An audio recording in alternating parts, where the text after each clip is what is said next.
Crossover. Oh, killer crossover. Just crossover. It just crossed him over nastily. Another victim to the crossovers. Cross him up and sit him down. Time for the crossover powered by Everlevel Concrete Repair in Omaha at everlevelconcrete.com. John, Josh, and Nick. Hi, guys. Hey. I want to do this, man. I think It's a this would great be idea, a great John. social experiment. It's a good bit. So we got Papa Roach, Cut my life into pieces. which is funny because I have heard it described as a band. I am aware of Papa Roach. I know, and the song you just They've been around sang. for a hot minute. This is my 46 points. but Nice. but I've heard it described as a band and then just as an individual, and then we found out I have it something was a to admit. band. There always is thought- Papa and there is Roach. I always thought that Papa Roach was the guy. You just thought Jacoby Shaddix was Papa Roach? You think they just called him Papa Roach? well, I that'd be funny. I mean, he's just a guy like It's you like know, Paul Doug and McCartney Daddy. and Jacoby Wings. Shaddix sounds like one of those guys that played for DePaul in like 2016. He does. He does. He does. I thought that Papa Roach was the guy.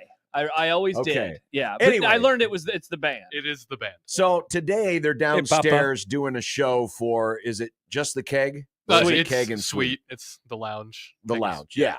Doing a show down in our lounge, right? So And their fans can't park. occasionally you might hear some coming up through the. I don't floor. think that. I think it's acoustic. Well, it is, but I mean, when they were doing their sound check, it was making some noise. Oh, I heard it all right. But we were talking off the air about hanging banners, and I hang want to a do banner. this. I want Nick or somebody to go downstairs after they're done, bring like 5 or 6 of the concert goers up here to the studio. Oh, you want them on the air? Yes, Oh, wow. and we'll just ask them. It'll be like a car wash. We'll just ask them. If Nebraska wins their first ever tournament game in the first 4, does it count? Yes. Exactly. And there's no wrong answer No. because it's just whatever they feel. It's whatever the Papa Roach fans think. And of course, my prediction is most of them won't know what we're talking about. correct. It would be a foreign language. Yeah. But then We'd it would have be to funny if learn- we had one guy who, is like a hardcore Creighton fan or saying, "Of course it doesn't count. We'd have to It's the learn first floor. It's to not the speak tournament." Papa Roach. Yeah, Nick, how do Papa Roach fans act? Like me.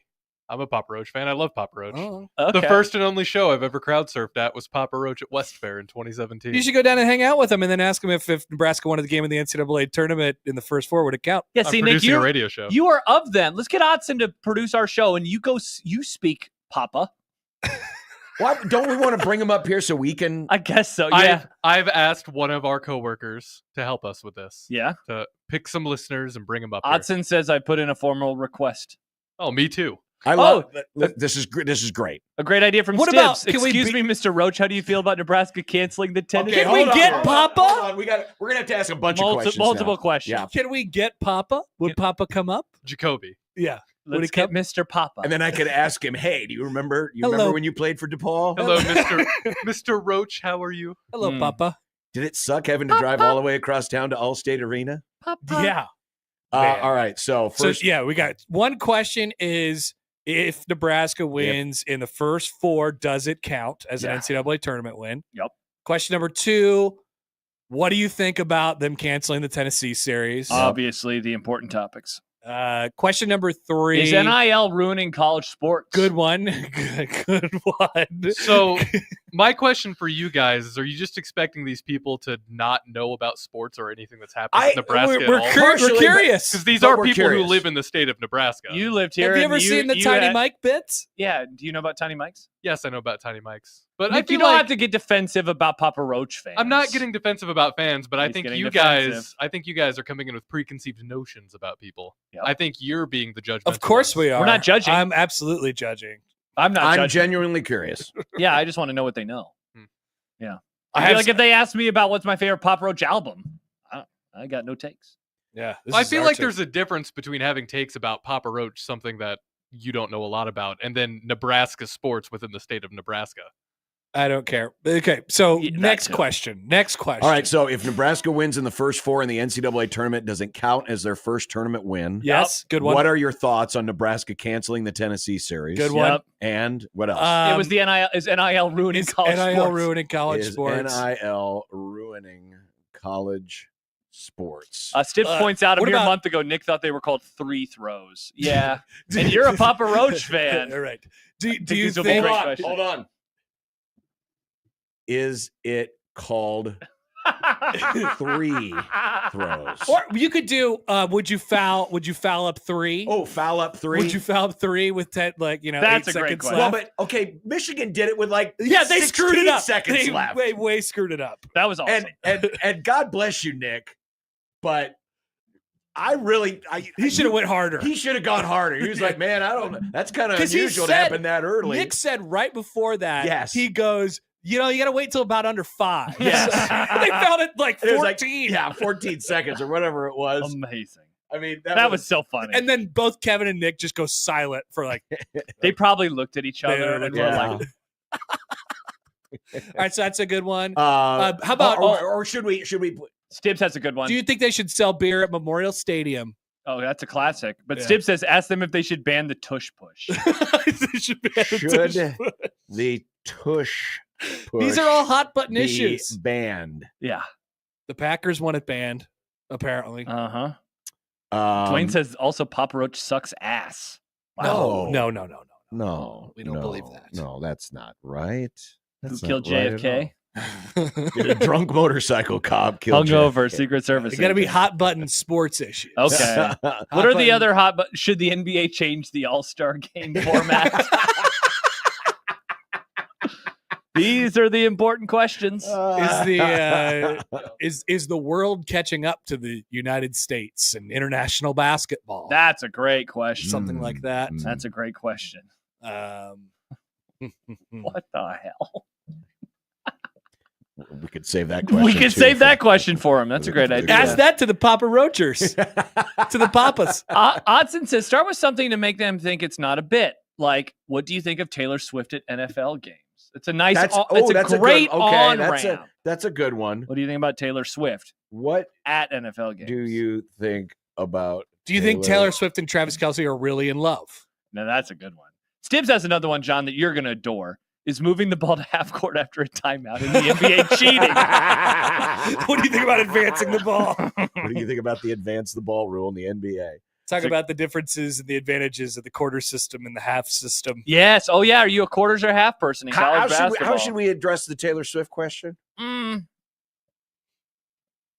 There's a variety Does of Taylor ways. Swift attending NFL games bother you? Well, Is because that- we is have that to here? think about it. They're from the perspective of the music, Yeah. not the sports. Yeah. So I think you go like, Does Taylor Swift attending NFL games make you want to watch? Oh, that's solid. okay, Is that good? sure. Yeah. Yeah. Are you more apt to watch a NFL Yeah. game if Taylor Swift is there? Yeah, there you go. That's a good way to do it. All right. Perfect. I think you guys are underestimating a lot of these people. Are we? Yes. Okay. Like, think- I know I'm not- that you're I'm- using me as a baseline, but I'm a bad baseline. I am not underestimating. I'm not estimating anyone. I'm just curious because this is an interesting cross section of people that probably don't listen to Papas, our show. The Roaches. Right? Probably. I'd be stunned if they did. And Do what they know what AM radio is? what they know about these things that we think You don't have are- to defend them. Yeah. I don't have any Playing preconceived you guys, notions. it feels like you guys are coming into making fun of these people, but Who's making fun? I feel like these people grew up in Nebraska, and even against their will, if they don't care, they're still going to know things about Nebraska. But these That's are not how the all state Nebraska. is. Some of the questions are about the tush push. I understand that. Okay. But the other Nebraska ones, I feel like you guys are just underestimating. Like the Nebraska, Tennessee. But what one. if we're not? Who cares? You're going to look silly? Who's going to look silly? You. Us? I think this is going to be funny. I don't think we can. I mean, let's say we bring 5 people in and they all have hot takes on That would be Nebraska great. Tennessee series. I would love Yeah, that. Nick, that'd be awesome. That would be awesome. We're not doing this for the express purpose that they don't know anything. We want to know. This is a rare chance for us to interact with a cross section of people that probably don't engage with us on the radio. O-Trip says, ask Papa Roach his thoughts on J-Skers. We could ask them about J-Skers. What do you think about J-Skers? Should J-Skers have to pick a side? Should they be banned from everything? Yeah. From life? Should we cancel That's what people are J-Skers? saying about J-Skers. That's Wow. for sure. Well, there are definitely people who do say that. Yeah. Who do you think hate J-Skers more, Nebraska fans or Creighton fans? Like the diehard Husker fan or the diehard Creighton fan? diehard Husker fan. From my experience, the Nebraska fans. You think so? Yes. Yes. Because, man, I do know some of the diehard Creighton fans who despise Jay Skurs. That's definitely true. That's Wants there. them Yeah, launched but into the- the sun. Yeah, but those people are fan Nazis, and I that's think Nebraska has more Nazis than Creighton. well. I mean, there's more Nebraska. Fan Nazis. There's more Nebraska fans in general, so yes. What about pound for pound? Pound for pound, I think it still leans Nebraska. Think so? Yeah. There are a lot of people because it's the idea of, oh, you like our football team, but why don't you like our basketball team? Right? Because that's where it all starts. Because the It basketball all team is starts bad. with football. It all starts with football. So, all right. So, does Taylor Swift attending NFL games make you want to watch more? If Nebraska wins in the first 4 in the NCAA tournament, does it count as their first? You know what? I think I'll move I love this the game. Tennessee question up. Okay. Right? We'll put that second. That is a very hot button These are topic. rapid fire too. You know, it's like If- quick answers. If Yeah. Nebraska wins in the first 4 in the NCAA tournament, does it count as their first tournament win? Is NIL? Oh, let's move the J-Sker question up because that's local. Okay. Should J-Skers be told to pick a side? Nice. Is NIL ruining college sports, and should the tush push be banned? Excellent question. Hot button. Do you think the option could work in college football in 2025? I love that question. Triple option. I love that question. Tim says, ask if they have a Punisher logo sticker on their Dodge Neon. It's a really If funny they joke. have what? If they have A Punisher logo sticker on their Dodge Well, we Neon. could go look. That's I an don't know- incredible joke. Yeah, the whole message is very funny. You're looking for a Dodge Neon out there? Is it a green neon? It has to be a green neon. Dude, again, the way they were driving around when I got to the office, they were going the wrong way down our parking See stall. very few neons. They were going the wrong way. Over Man, there. Over there. I am really glad I got here when I did. You seriously? I was worried that I wasn't going to have a the spot. lot was yeah, empty. you would have been without a parking spot. Yeah, the lot it wasn't empty, but the lot It's was pretty empty, John. It's pretty empty. It was pretty empty. You Oh, would have right, had but to I'm park- saying when I got here, Yeah. John, we got another one from Joel. Should college football adopt a challenge-only review system? Should reviews be Yeah, challenge? should instant replay be banned? There you Should go. we just stop? Mm-hmm. I mean, we don't want to Steroids go. in We don't want to go baseball? on forever with this. I guess that's true. How many questions are we I asking? mean, we each have of these 6 fans? right now, Okay. That's probably enough questions. Okay. unless I delete do you have a Punisher sticker on your Dodge Neon? See, now that would be condescending. Yeah, Nick. It would. It And would yet, be. that was the one that you enjoyed the most. I'm not saying we should actually ask that. It's just a funny joke. So why aren't these other questions funny jokes? Didn't know. The other questions are solid questions. It felt like you guys were coming in a mean-spirited kind of way. I think you're the one who's making it mean-spirited. We're just trying to have a fun I've segment. just been on the other end of sports people making fun of music people. Who are we making fun of? We're asking. Them, Sports we're people. asking their takes. Yeah, Music. yeah, Hey, music people usually make fun of sports people. It's Yeah. pretty. It's They goes do. back and forth. Yeah, We're it goes back and We're the forth. weirdos. So who cares? here. yeah. We're the weirdos. Yeah. Yeah, you know. So if You can anything, make fun of me. if anything, we would be getting revenge. Yeah. Look, I get it. My livelihood is tied up in sports, and Yeah. I also let a Super Bowl ruin my life. Yeah, that's 3 pretty. weeks later, I'm still mad. That's pretty embarrassing. Yeah. Who's the loser now? It's me. Meanwhile, there's someone downstairs that if Papa Roach hits the wrong key, it's going to ruin their day. I That's spend true. thousands of dollars just to watch sports every year. That's- I mean, we're how idiots. embarrassing is that? Mm. I could just buy a CD. That's true. Go to Or a concert. illegally download it. I see. I could do it for free. And Don't then I illegally spend, download it. Then I spend more money to get information about the sports that I've already watched. I know. It's amazing. That's a great point. It's incredibly embarrassing. We're the weirdos. I'm the moron. So it's the weirdos talking to the normies. Yeah, he That's goes what to a this- website called kenpom.com. Yeah, and it's just numbers. unironically. It's just numbers and colors. Yeah. That's it. That's all it is. I go to Bart Numbers and Torvik. colors. Poll question is kenpom.com just numbers and colors? It is. Does Bart Torvik and or Ken Palm listen to music? Oh, Great question. probably classical music. I don't even know if they're probably like you and listen to a lot of podcasts. Maybe they Yeah, like and a half Papa speed. Roach. Maybe they do. I mean, Bart didn't. What Bart's a lawyer? Is that right? Is Yeah. it- He's not down though. He's not down. he ain't listening to no music Hmm. or podcasts. Lawyers don't do that. I'm not poo-pooing the idea. It's a fun idea. Now I just- you've been poo-pooing the whole segment. Poo poo. I ask them if they are of music. Multiple questions coming in. Is Nick offended right now? Why is Nick so sad? Nick is getting defensive. Everyone sees it. I just want to make sure that this is not mean-spirited. That you weren't No. doing this as a mean-spirited kind of No, thing. Absolutely not. This is a great social experiment. This would be the same as if, someone would randomly pull me off and onto the side of the street and ask me a bunch of questions about music. And I'm like, never heard of that. You know how they ask Don't people? know what that is. They do the stupid videos with the tiny microphones at the College World Series. They ask people not from Nebraska if they know what a runza is. Yeah. And stuff like that. Yeah, it's like that. Just fish out of water. Yeah, That's fish out of water. Great We call this a fish out of water situation. In fact, when we bring them in here, we'll all call them the fishes out of water. There you go. That's the segment. You're in our water now. Yeah, welcome You're in our nerd dome. Welcome to our shark-infested waters.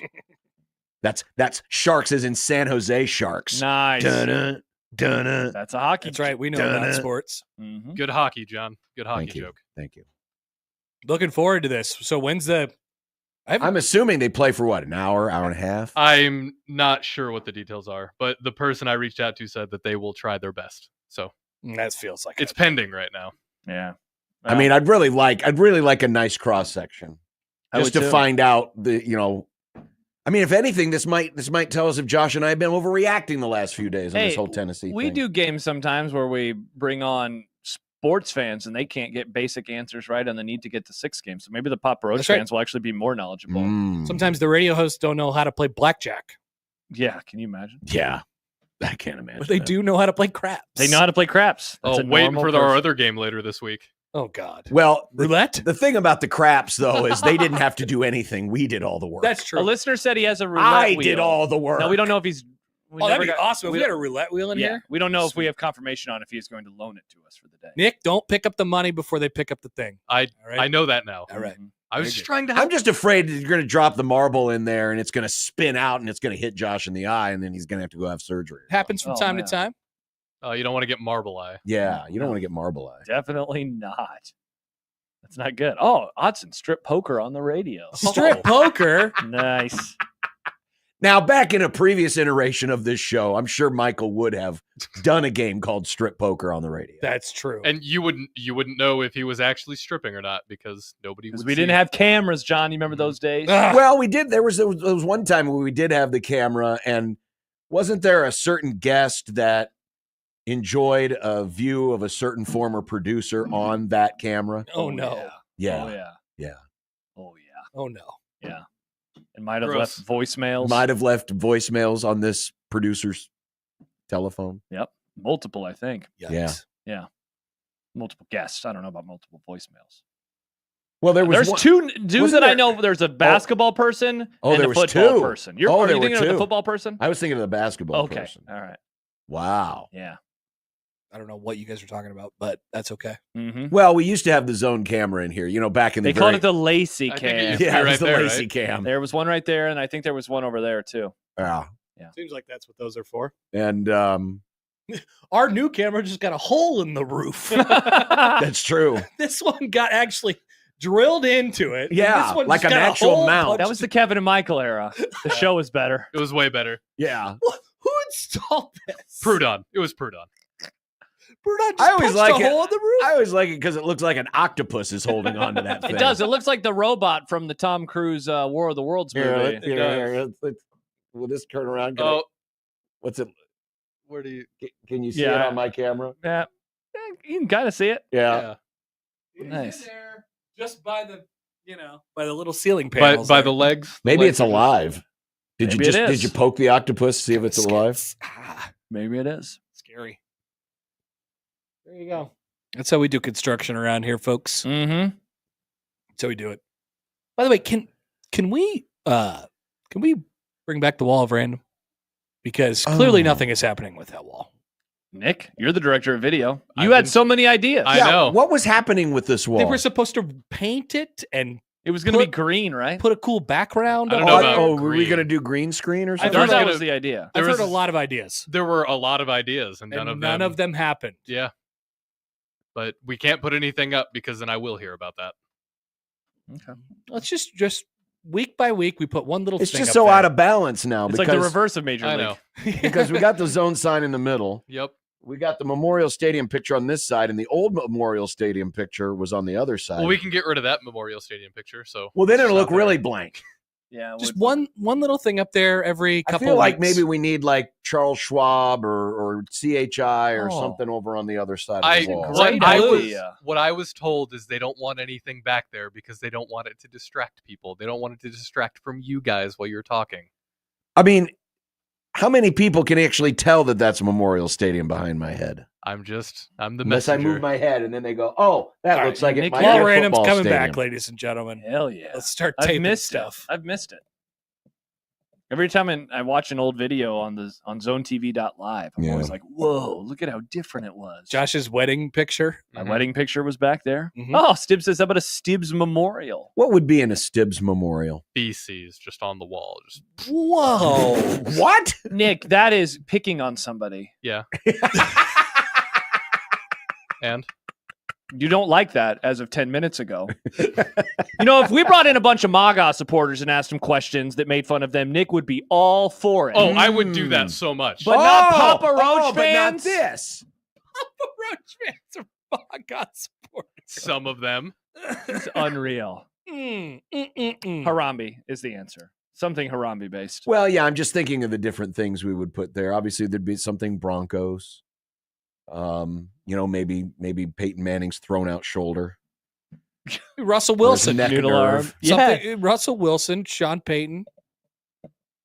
Something Nathaniel from something Hackett. from Eddie Eddie? Vedder. Oh, I thought you meant Ed, one of the guys from Roncalli. I thought you were talking about his Oh, dog. then we could probably do that too. He liked that, so yeah, Mhm. we could. Ron Colley folks can donate something, Something to Coca-Cola the related. Stibbs Memorial, something Coke related, Uh-huh. cola. Yes. Okay.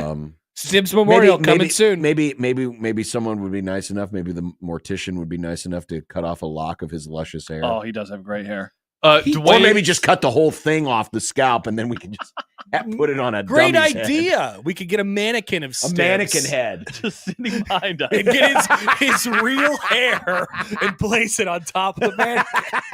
That sounds fun. Yes, it does. And then when we're in a mood, we can just kind of turn the hair sideways so that the part is like going down this way instead of this Stibbs, way. you give him like a little noogie every once in a Yeah. while. Stibbs says Oh. these are all great ideas, which includes my idea. Broncos are playing a big game this week. Let's rub Stibbs.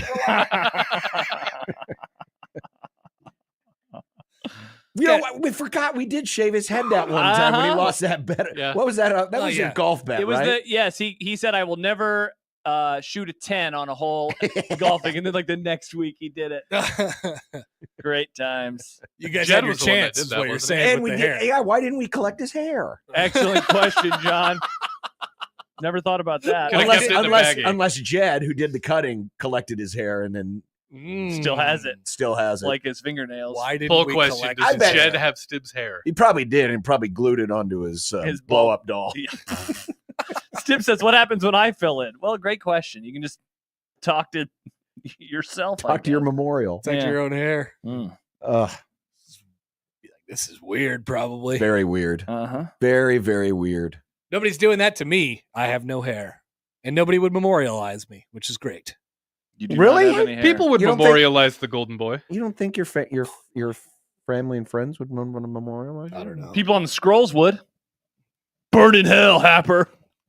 What did Apper do? I don't know. I don't know. I don't know. The J-Sker, maybe? The Did this- J-Sker? I when don't did know this what happen? happened. Pick a side. piece. They've really turned on me. They have. They've really You turned used to be What? good when you were in Lincoln, and now you suck. I think I used to be not noticeable at all. And now, now I suck. That's too bad. Well, hard to argue with that, I guess. Got to make a good first impression, I suppose. Yeah. That's terrible. Used to be a more serious radio host, and now you just joke all the time. Yeah. Go back to X's and O's. Yep. And Jimmy's and Joe's. They're Oh, playing the best song.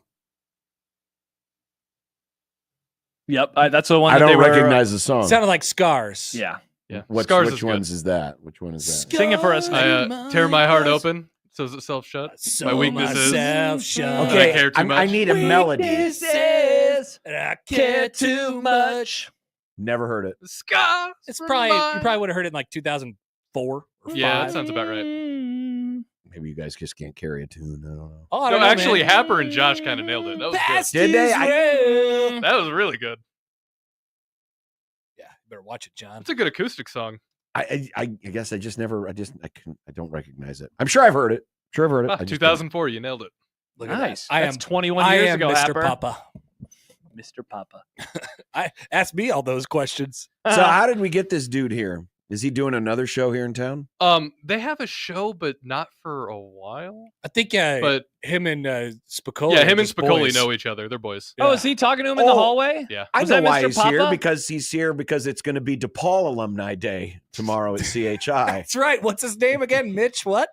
What was his name? Oh, Jacoby Shattuck. Jacoby Shack. Sounds like a guy who played for Absolutely DePaul. like a DePaul guy. Papa Roach is coming to Omaha on April 10th. Oh, they're Yeah. just staying So here until it's- then. I don't think they're. I They think live here now. Welcome to Omaha. I don't know. Where's the your details. Airbnb? I just know that Spicoli and Jacoby are they're buds. They're Spicoli and Jacoby, a match made in heaven. I've met Jacoby before. He's Spicoli. Did you crowd surf over He's to him? Spicoli-esque. Yeah. Is that an insult? No. Okay. They just. I see why they're friends. You know, they vibe. Seems like an insult. They It's like both I see tear why their you and hearts Sean open. are friends. You do? No, we're Yes. not. We never hang out with each other. No. They're The cheering. crowd They goes are wild. The Yeah. crowd goes wild. They must have heard. NIL. It's not ruining college sports. It's making it I'd like to hear better. Papa Roach, get into one. What's one of it? Does he have like a sad song, a ballad type Nick, They're all kind of about emo. loss or? Oh, there's a song called "Help." I could just see him getting help. up there and Not going. just anybody. Help. Now You know, I I want to need dedicate this someone. next song Help. to all you Nebraska fans who are hoping to go to Knoxville, Tennessee in 2027. Sad. You should do an acoustic performance, a spoken word acoustic performance. That'd be great. Stibbs continues to tweet at us from the grave. Apparently, someone turned on the Ouija board to this today. Awesome. You guys need to do a karaoke segment. Everyone picks a song and sings it on the air. Hell yeah! And I then it's a would love game. that. And people have to guess what the song is. Oh, that'd be interesting. It's like when we did movie I magic. say that the listeners be able to pick our songs. Isn't the best karaoke songs one that the audience knows? So then You gotta find the this'll- right balance. Yeah. You gotta find the right balance. I've Definitely never gotta be a actually crowd done pleaser. karaoke. I've never Yeah. felt drunk enough to do karaoke. You cannot be of music if you've never done karaoke. I've been at karaoke bars. I've seen people do karaoke. And you I've never just got up there? I've never had the courage. I've That never had is- the wanted to courage get rock up the there. mic. That is disgusting. How can you be of music? I rock the mic in my shower and my car. That's all I ever want to do if I'm at a karaoke bar. I always sit there and be like, these guys What's your song? suck. What's Get your me song? up there. I have so many songs. Okay, what's one Something of them? Billy Joel, right? Well, like So many songs. my best I have the best performance songs. was at the karaoke bar that happened to be at the MGM Grand in Las Vegas in front of hundreds of people, and I did Piano Man. Oh, I think you told us the It was story an when awesome we were in performance. Vegas. Everybody clap. Like, no, it was like a loud. I felt like I was a rock star. Wow. I have two was songs. Awesome. I hope that karaoke bar is better than their sports book. It's right next to John, it. Right after you get off the excellent point. escalator there, Oh, there's a yeah. little stage. Okay. I absolutely rocked that stage. Oh. I have two songs. Teenage Dirtbag by Wheatus. It's a great song. Okay. What? And it's from the 90s, John. I've- Dirtbag, babe. That's my favorite part of the song. Do you go Wow. that? What do you do?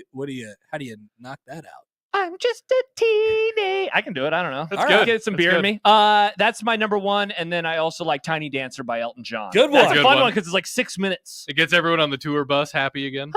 Yeah, there's always the guy at the bar who wants to do like War Pigs or something like that. I'm always like, I know what you're doing. What's your song, John? Get out of Do here. you have a song? You got to do a Huey.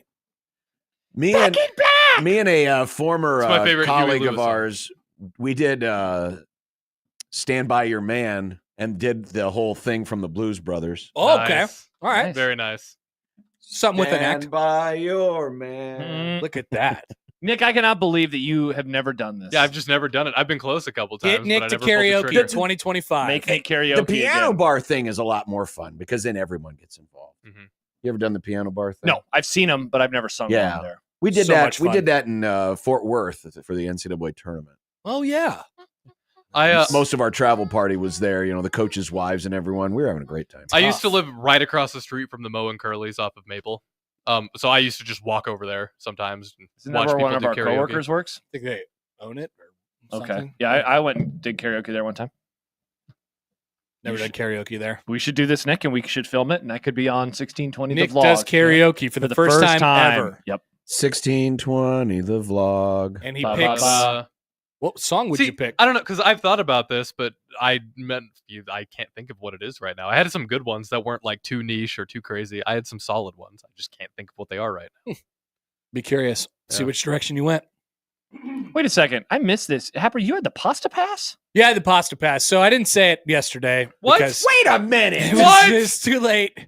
It was too late. Too late. We were in the. It was a 20-minute Okay, conversation. so I remembered that I had the pasta pass. wait, you forgot? I How could- forgot. how How do you someone forget about the pasta pass? I don't know. Oh, that could be on the question. It was- too to the roaches. When it hit me when we asked the question, have you been to Olive Garden by yourself? Yeah. And then I was like, oh yeah, I had the pasta pass. This is unbelievable. This is unbelievable. What the hell? Yeah, because Odson says bigger revelation on the zone today. 1, Matt has never really had a girlfriend. 2, Connor had the pasta pass years ago. Or 3, Nick has never done karaoke. Matt's never had a girlfriend? He said something like that this morning, and we just skipped over it for some reason. That is surprising. He also came to me today into the office, and he was complaining about how hairy his legs were. Says, my legs are too hairy. He does look like a hairy man. He's a hairy guy. Yeah. But like, I think they're normal. I think his legs are normal hairy. I don't think they're too hairy. He looks hairy. He's a little more hairy than normal. One of my friends is like, R.I.P. Robin Williams. Very hairy. His Robin girlfriend, Williams now was wife, super would hairy? shave his butt. Yeah. Whoa. Yeah. There was that joke. Wait, they Remember would Robin just- Williams' knuckles? They would just. She would just shave his butt. Yeah. Just the butt. Yeah, because it was really hairy. Yeah, but Like the cheeks, But John. if, The I, cheeks. I, No, but I there are- understand this, you'd Josh. shave the back and then you shave the butt. Oh, yes. I think she would shave every. I mean, because you yeah. imagine how weird that would look if this is a hairy guy from head to toe and she just shaved his butt. I Hard think to you're argue fine with just that. leaving the hair on the butt. It would look like a baboon. Yeah. That Yeah. it could have would. been our nickname for him. The baboon. The baboon. Uh-huh. I heard your wife only shaves your butt. Yeah, I had the pasta pass. I used it This like is unreal. I can't believe this. I used How it- do you not think of this yesterday? I don't know. Maybe I suppressed the memory or something like that. I used it like once or twice. It was totally not worth it. You haven't And- used it since the accident. No, like it was the only selected period of time one, whatever that was. It was like a This month. is incredible. And yeah, I went to Olive Garden by myself once and I was like, this is not all it's cracked up to be. So wait, you had the pasta pass I and won you the used lottery. it once. I won the lottery to get the whatever pasta pass, the fall or the fall I think one. it was in November Okay. or Because something it like sells out apparently like really fast. that. Yeah, right? I got in on the lottery. I thought it would be a funny bit for a podcast I was doing at the time. You guys might be familiar with it. And I did it. And yeah, we probably talked about it on the podcast a lot. Unbelievable. That's Yeah. insane. Yeah. Sorry. I'm sorry I forgot to say that. Was it for the beer pod? Yeah. Really? Yeah. That's a Wow. good bit. Yeah. So See- Nick, I think you need to do this year. The pasta pass? Yeah, If you it need comes to- back, No, it will in the fall. You need to try. I will try. Okay, it's $100. And it was probably in 2018, now that I think about it. Wow. That was probably when I had the pasta pass. And you only used it once. That's when I Once, met maybe, you. Maybe I it's met like Happer in I think I went 2018. back a second time and I felt like I was forcing it. It was it's like I don't. And you want paid this. $100 for this thing. I think it was 50. I think it was 50. Wow. Damn. Inflation. Yeah. Trumpflation has caught up with the pasta pass, John. Maybe it was 100. I don't know. I don't remember what It's it cost. $100 now. Yeah. By the way, I read that story yesterday. Yeah, I did too. From the woman. Mm-hmm. Also, I found out she's a runner, and I was like, should I get her on my podcast? She's doing Boston this year. She's doing Boston in 2 months. You should. I might reach out to her and be like, Do hey, it. I saw your article about the pasta pass. Do you want to come on my running podcast? She'd There be you like, go. why did you She's like a find travel blogger or something like that. Well, She that did- would she be did like a interesting. She probably diary. could tell you some great places to travel and run. That's true. She What? did like a pasta pass diary. No, she wrote about like what was the story, John? It was basically about the 5 pieces of advice I have for people who have yeah. the pasta. I've had the Olive Garden pasta pass 5 years in a row. Here are my true confessions and my top dining tips. So she had this link, and we talked about this yesterday. There are a lot more options available for the pasta pass people. There is 1, 2, 3, 4. There are 7 forms of pasta. There are 5 sauces, and there are 6 different toppings. Then you get salad and breadsticks and the whole thing too. and then all that stuff too. Yeah. So she was talking about like how she approaches it. And if go I to the remember this bar, right, you can get seated faster. now that I'm thinking about it, they offer you the ability to take like a full, or maybe they were doing a different promotion at the time. They offer you the opportunity to take like a full meal to go. So you finish your meal, she talked about that, yeah. and then Oh, I they thought just they did bring like you that. She said another it's like order. $5. Oh, see, and that's the other thing she mentioned. You could do like the family plan, and it's not that much more. And she was like, I would get stuff to go and just throw it in my freezer. Absolutely.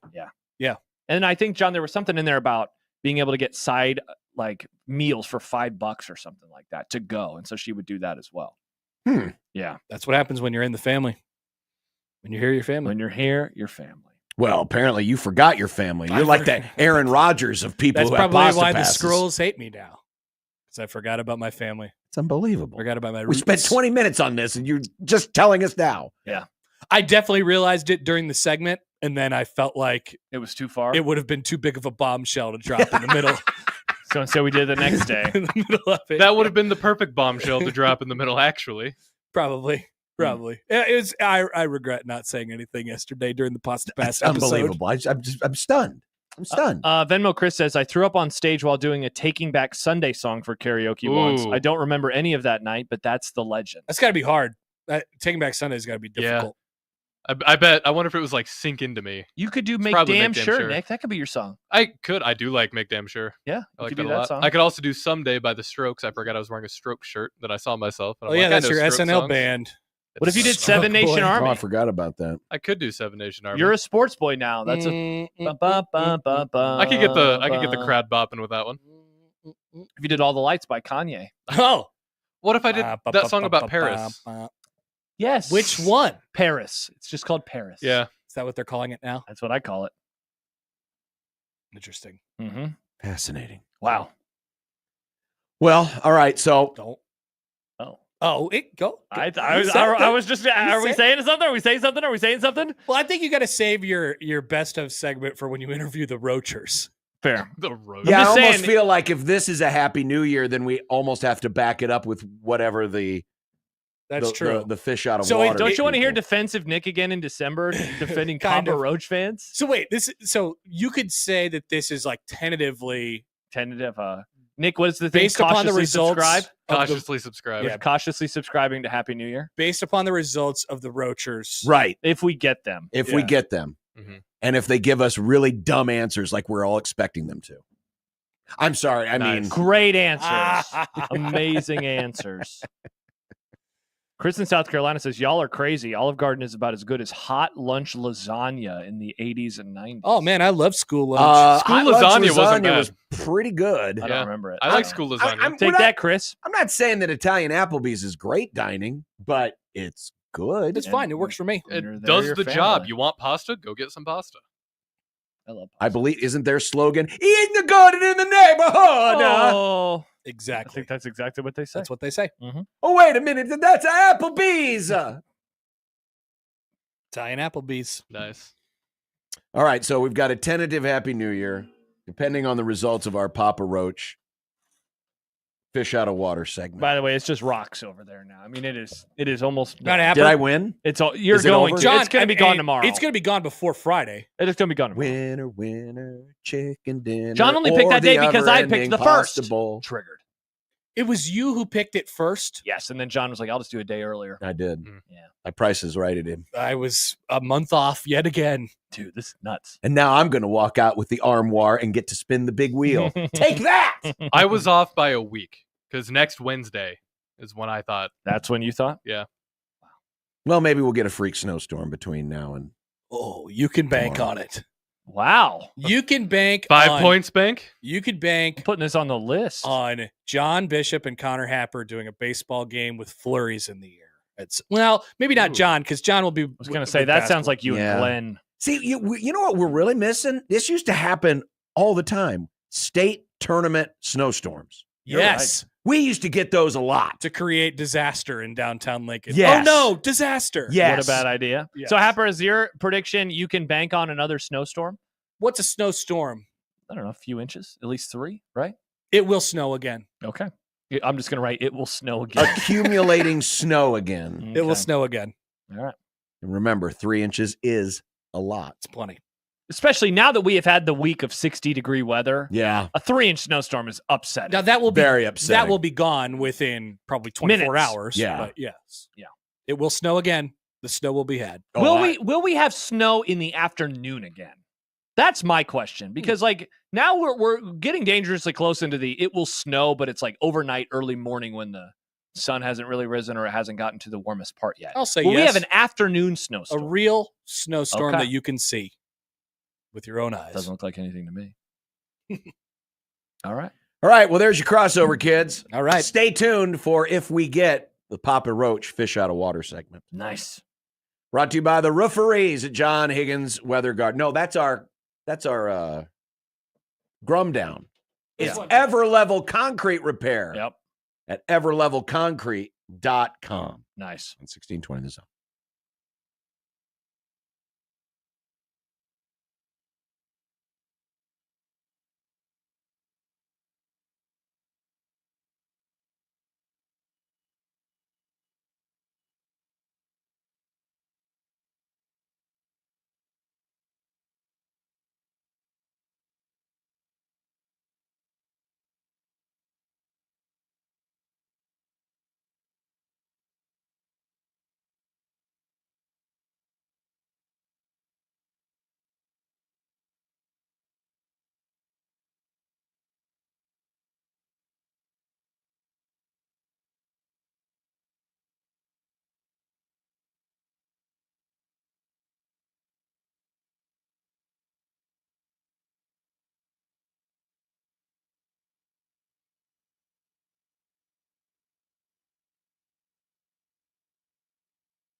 Unsportsmanlike conduct on 1620 The Zone. Husker Athletics, Creighton, and yes, UNO. Don't miss a moment, they'll give you your fix. They're on every day from 2 until 6. Spend your afternoons with John, Josh, and Nick.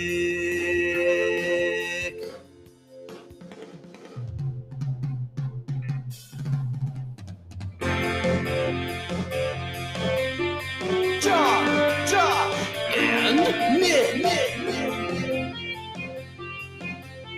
They'll show you what sports talk really is. Wow, I didn't think we'd talk about the 07 or 08 Cubs today. Well, we are. We're breaking them down. Damn Diamondbacks. You Frickin' jerk. snakes. You know what? I agree. Screw the Diamondbacks. Oh, wow. Handshake meme on the Diamondbacks. Unsportsmanlike conduct on 1620 The Zone. Husker Athletics, Creighton, and yes, UNO. You know what I'm calling them as of right now? D-bags. The Diamond Whacks. I think you can call them the Diamond Hacks. Because they're whack. I remember watching the 07 NLDS in That's not 2001. nice in Abel Sandos in the dining hall. That was the worst dining hall on campus. I hated that dining hall, but that's where I lived. And so I was watching a little baseball in Abel Sandos on this huge big screen, the 4x3, just a massive big You screen. said in 2007. Yeah, but it had the terrible picture October, baby. because the It was bigger the October. picture, the worse the picture. Oh, it was horrible. Yeah, just a bunch of Yeah. pixels. Those were some of the worst big boy rich person purchases that you could get. The people that would have the big screen 4x3 TV Yeah. because the picture was bad. Yep. Because all you're doing is you're just inflating. You're stretching it. You're stretching and inflating a picture that already is of a lower quality Correct. because of the There's no up. the scanning rate. Yeah, there's no upscaling. Yeah. Correct. Yeah. That's the beautiful thing about HD is that's why we can have 70, 80, 90-inch TVs because the picture always looks really, really good. Yeah, I mean, you have to get really, really, really You have close to, to yes, it you'd have to get to see the massive. imperfections. Yeah. But, yeah, with 4x3, Yeah, that's forget about it. that's why not to get too technical Not for too you. technical. Speaking of 07, Speaking of 07. like 4K is huge. So why it looks so good on a TV is they have to actually make it smaller to fit a however big TV. We're getting a new, we've talked about the new TV that we're Mhm. getting. It's going to be a new 4K TV, and I am just so excited. What for this brand? thing. Samsung. Oh, Samsonite. my boy. Was way off. Started with an S though. I love my Samsung TV. Yeah, Josh. we are very excited for it. We are very. If you excited had, for it. if you had a Galaxy like me, smart boy, you could do a lot of things between your phone and your TV. See, I It's don't need great. that crap. I just want to open up my app to watch a show. I don't need to turn up the volume. I don't like that. You know what? Volume, turn up I'm the old volume. school. I like having a remote in my hand. I agree. There because we're getting a new sound bar as well, and it's like it doesn't come with a remote. It's like download the app. Now, thankfully, I have an old remote from the same company, so I'm just going to use that. Yeah. I don't want to use my phone. I don't for either. volume. I mean, I have those things downloaded on my phone in case of emergency. Sure, when you can't find the remote. But when I broke my Roku remote once upon a time, I ordered another one because it was like, yeah, like I having could the use. remote in your I hand. like having the remote, even if it's as badly fractured as this one. I mean, look at the holes in that bad It boy. still works though. I I mean, it mostly- still works. It's rocks. Oh God. I'm mostly talking about like the smart casting directly from the phone to the TV. I don't Mhm. really use the remote function. Yeah. unless I Oh, like yeah, my remote well, too. When do you some of cast us into your watch TV there, NFL Nick? football on Formula our One. Oh, okay. Direct TV Sunday ticket, that's how we do it. Although Nice. it's We annoying. cast. It's annoying because some of those apps, like the NFL app, back when I paid for NFL Plus, they would block it specifically. Like they're like, we know what you're trying to do. I remember No. you telling us The about Fox that. app. The Fox app Is it actually annoying? it's actually really good because when you call up the game, it gives you the opportunity if it's Mhm. scans and senses that there's a casting device available, it gives you the option. And then you hit it and bam, it's right there and it's beautiful and it's great. Except when Kevin's calling the game, then you got to turn the sound down. He's Kevin. always trolling people Let's see a question like he coming was in last night. from Jimmy. Josh makes fun of John for being old school all the time. Well, yes, but he also asks, "Is it OLED?" Now on the website it says QLED. I don't know what the difference is. The picture looked Quantum. Oh, perfect. I have no idea. It looked pretty when we were at the store. So, John, you are right. Oh, is it? Quantum HDR Plus technology.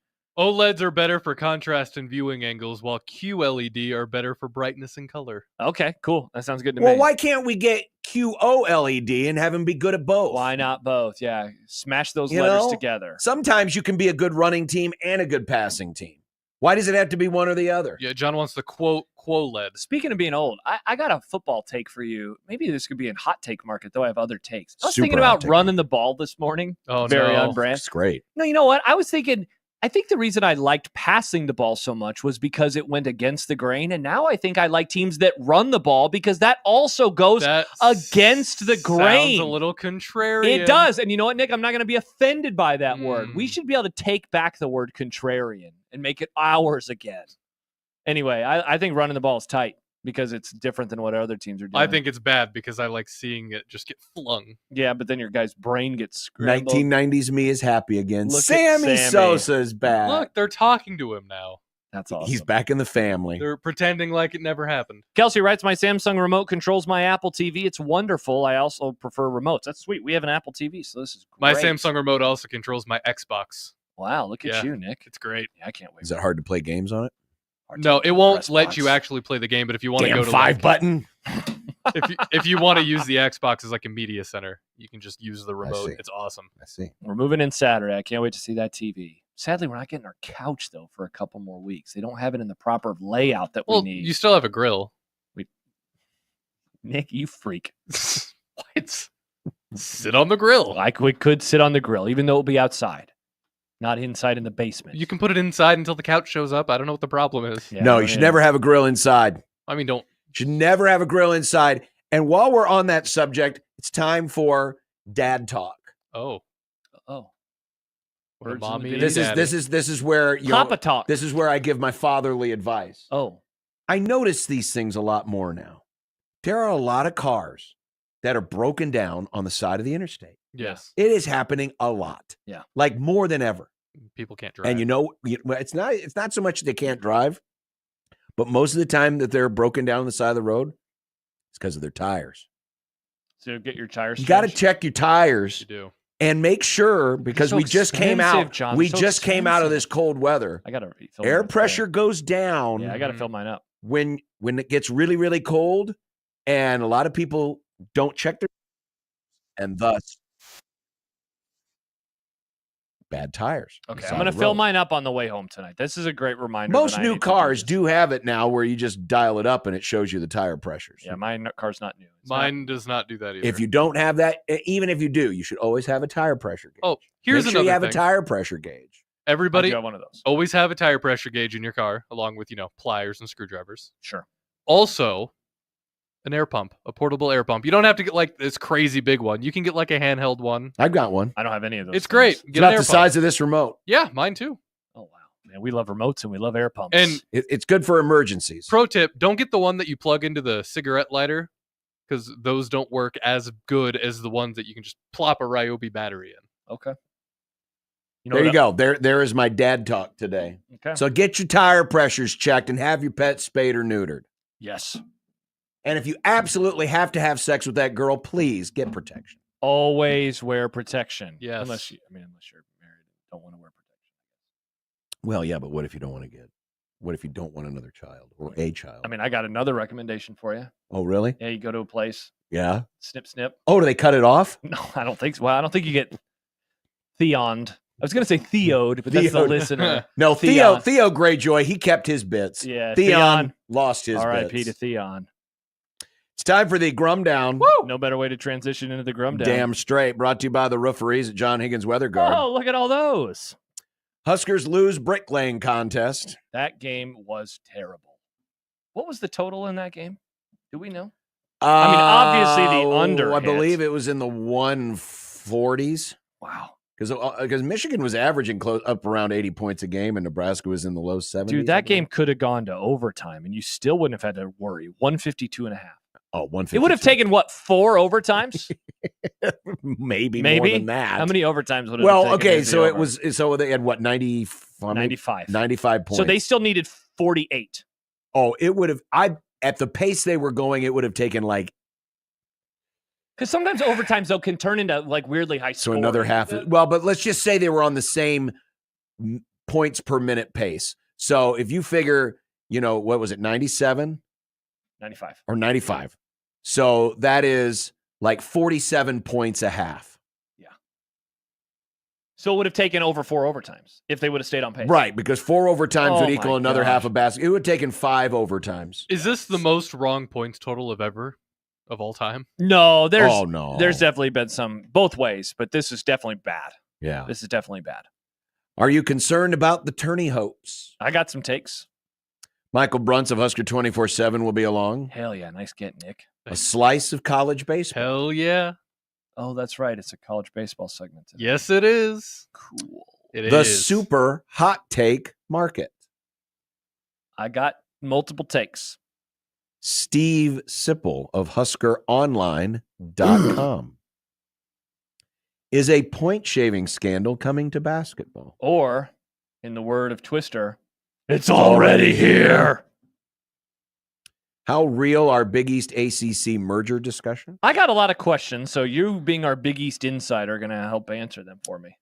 And Nick has Supernovas tickets. Yes, Oh, I do. a champagne supernova in the sky? They play on Thursday. Oh, wow, that's 2 days from now. And- Severance. Possibly fish out of water, Papa Roach concert goer interviews. Hopefully. Maybe. Gosh, that'd be sweet. We need to double check with our source. Yeah. And see if they can help bring some people upstairs. Again, this is just a social experiment. There are no wrong answers No. from these people. This is their perspective on the hard-hitting questions. Yeah. That we talk about here on the Grum. Oh, yeah. So Maybe. maybe. There you go. We're crossing. Though I haven't heard anything coming from downstairs. I know. Maybe they're doing a Q&A right now. Mr. Papa, where Yeah, were but I you don't- living when you wrote that I song only in the felt like they 90s? did like a couple of songs and now it's I done. think they wrote those songs in the 90s. They wrote Wait a minute. Last Resort in the 90s. Parking lot's emptying out. Is it really? I think they're done. Oh, my gosh. Wow, that didn't go over very well. So they did like 3 songs? Wow. And that's how these lounges usually go. They do like 3 songs. Well, and where's a our Q&A. people? I just Go asked myself. tackle somebody. Go tackle somebody. We'll take a break, go outside and start yelling at, hey, come back, come back. We want you on He'll- AM radio. He'll do an encore if you answer 6 random questions about sports. That might be a promise that we can't keep. Yeah, I don't know if I can do that one. Wow, Jimmy with a bad take. Jimmy, this isn't like you to have such a bad take, but I will read it. This new season of Severance is starting to piss me off. It's going nowhere, just adds more questions. I couldn't disagree more. I mean, they're adding more questions, but they're answering questions too. What? Dude, the plots. Doing severance talk. Yeah, it's the show of the year, John. According to who? We're- Everybody, really. We're only almost Everybody. 3 months into the year. My wife you watches know? everything. Andor will She's probably not be great watching it. too. What? My wife watches just about everything. She's not watching it. That's a her problem. No, Do you it's think not. John's It's wife would like severance? You don't know my wife. I've met her before. Severance is not a show that I recommend to everybody. It's a show like Mad Men where I'm like, I don't know, you might not like it. Whereas Breaking could you Bad, I not- recommend it how- to everybody. How could you not like Mad Men? No offense to some people, but they're dumb. Nothing happens. They just talk in rooms. That was a critique. There was a listener of our show back in the day. Oh my! If I said his name out loud, you would repeat his name in a very funny voice. He would always tweet it at me every week. This show sucks. Then why are you still watching it, you weirdo? That's a you problem. I didn't People know are you were smart. still engaging with Kim Kazilka. No, I don't anymore, John. I haven't talked to him in years. 402-951-1620 Nice. is the Severance hotline. Papa Roach hotline. That Come works on, too. keep it local. Amazing Daniel. Mad Men didn't grab me. There you go. Amazing Well, I'm Daniel glad and me I'm disagreeing. glad men Stutter. didn't grab you. That's how abductions happen. That's a great point. You don't want to be abducted by madmen. Mm-hmm. You can tweet at us, and we did ask you a question today. Where's your concern level on a scale of Concern. 1 to 5? Where's the sign at, Nick? On a scale of 1 to 5, Thank you. where is your concern level that Nebraska basketball will not make the tournament? Great question. You can answer right now on the JTech Construction Zone Twitter page at USC1620. I will retweet here momentarily. Or you can email the Grum, John at 1620thezone.com, Josh at 1620thezone.com. It's the Equitable Bank inbox. At Equitable, we take banking personally and answer the phone on the first ring. First ring. I believe we have covered everything. I think so. So we're giving away Supernovas tickets. They return home this Thursday to take on the Orlando Valkyries. Stay tuned. We're going to give those away later on. And then you mentioned all the other stuff too. Wow, that's pretty sweet. It is. That's awesome. And now we get to talk about a basketball game where it would have taken 5 overtimes for them to hit the over. Plus, I'm going to tell you why I'm rooting for Nebraska to make it to the first 4 instead of the actual tournament to begin. 16-20 the zone.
Papa Roach is canceled.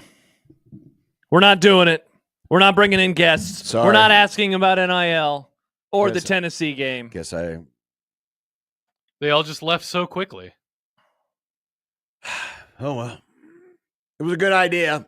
Well, maybe these people had to get back to work, I would guess if they got this time off, they were probably already off work. Maybe it was their lunch hour. Maybe they took a late lunch. Like a happer lunch. Yeah.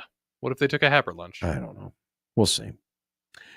Well, last night, if you like defense, Oh, this was your game. this was your game. If you liked a lot of bad shots or bad shot making, This was also your game. this was also your game. Yeah. It was the first Division I game all year in which both teams were under 0.75 points per possession. Think about that. We've had thousands upon thousands of games played in college basketball, major college basketball this season. There are 364 men's Division I basketball playing It's a programs. lot of teams and a lot of games. And this was the first game all year in which both teams were under 0.75 points per possession. Michigan was 0.71. Nebraska was 0.67. That averages out to 0.69. Nice. Nice job there, Nick. Nice. Jimmy says, bad basketball. Just say it, John. If you don't have the stones to say it, I will. That was bad basketball. Really good defense. It wasn't great. Bad skip ball. Happer had a stat on his show today about the what was it, effective field goal percentage. Mhm. Because there were open looks. Like, it was a really good defensive performance from Nebraska. I'm not going to take anything away from that. And I think Michigan played good defense too. But there was also a lot of misses, a lot of wide open misses, including the Connor Esigian miss. Hell, even the Bear K miss to finish up the game. But man, when you look at what's that stat? Is it on Ken Palm? So maybe we can't even look at it. Where it the ELO rating or whatever, where a 100 is average, and Bear K I think was an 8 last night. I mean, it just all time sicko stuff from Nebraska and from Michigan. Well, to put into perspective, Not great. last night's game was the 10th best and the 24th best adjusted defensive games of the entire basketball season. Michigan, it was the 10th best overall adjusted defensive performance, and that's a metric that it's kind of like points per possession. It uses that, but it's also adjusted for the quality of the opponent. Yeah. And Michigan's defensive effort last night was the 10th best in the entire country of all games played so far this season.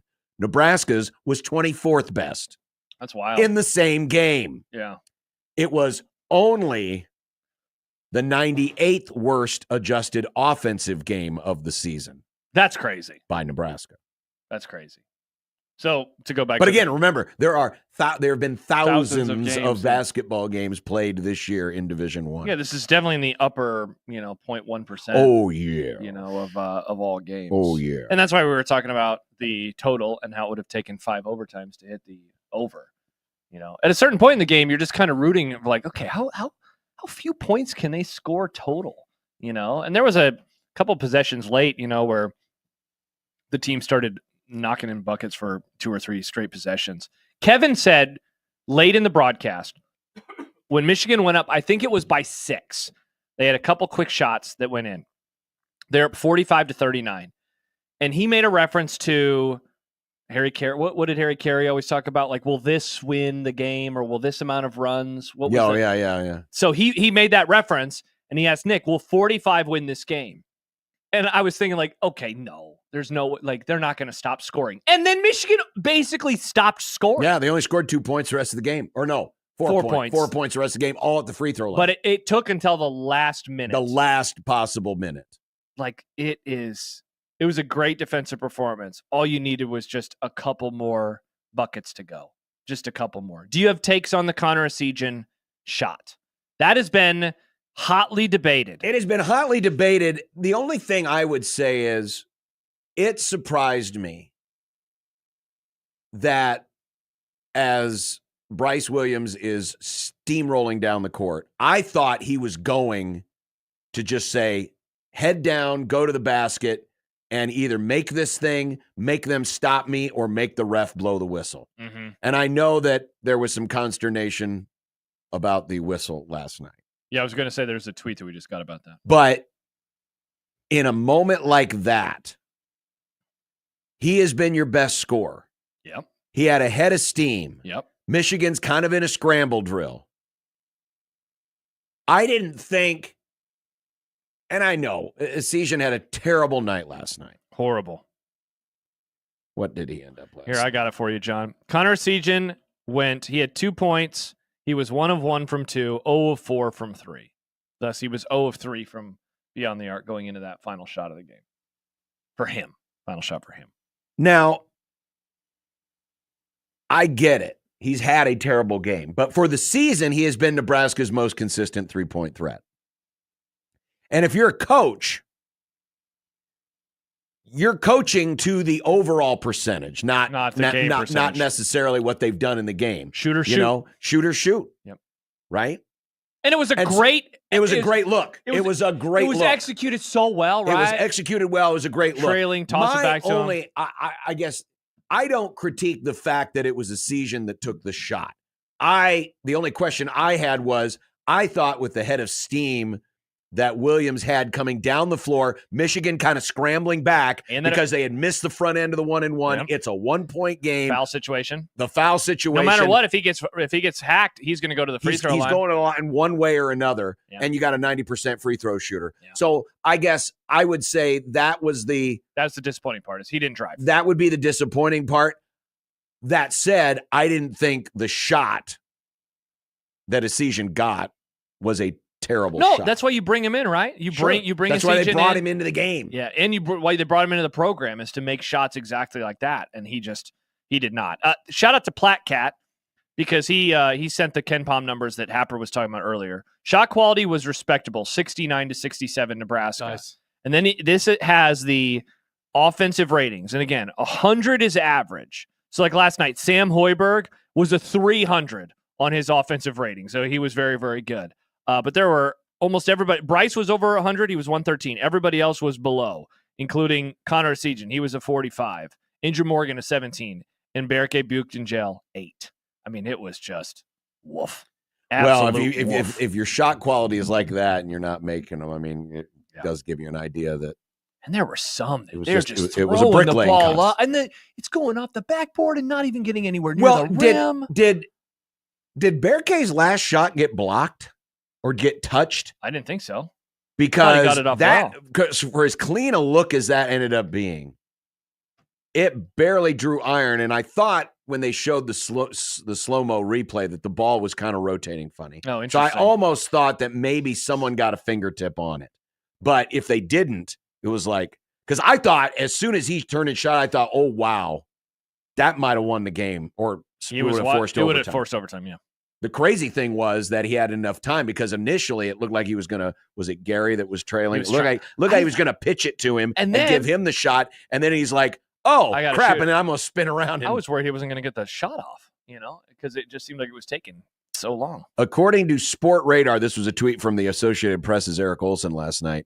Bryce Williams, the only player from a major conference this season to score all but one of a team's field goals in a half. He had 18 of Nebraska's 21 points in the first half.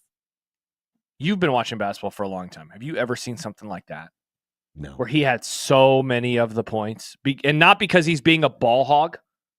No. But because nobody else. Normally in a spot like that, yeah, you got one guy. I mean, obviously you watched, Doug McDermott, and he had some huge halves. But it wasn't. But usually the rest of the team was functioning pretty well around him. It was those types of games where, yeah, a dude, scores, 70% of your points in a half, but you also scored 45 or 50 points. To see a guy that had 18 of 21 points in a half, I don't remember ever seeing anything like that. Yeah, and then by the end, he's tired. And you wonder if that's why he didn't drive. There were multiple possessions late in the game where I thought, oh, man, I wish that you would drive at this moment. But, just how they had to lean on him. to get all those points. You wonder if he just didn't feel comfortable. Yeah, doing so. Michigan did make, And they defended him really well. They did make some adjustments. Yeah, at the end of the game, especially in the second half. I think it was. Let's see. I think it was Mike Sauter over at Hurrdat who pointed out what they did. Yeah, he was just 2 of 8 in the second half. I'm reading from Mike's story, in part because Michigan denied his catches and pushed him off his spots.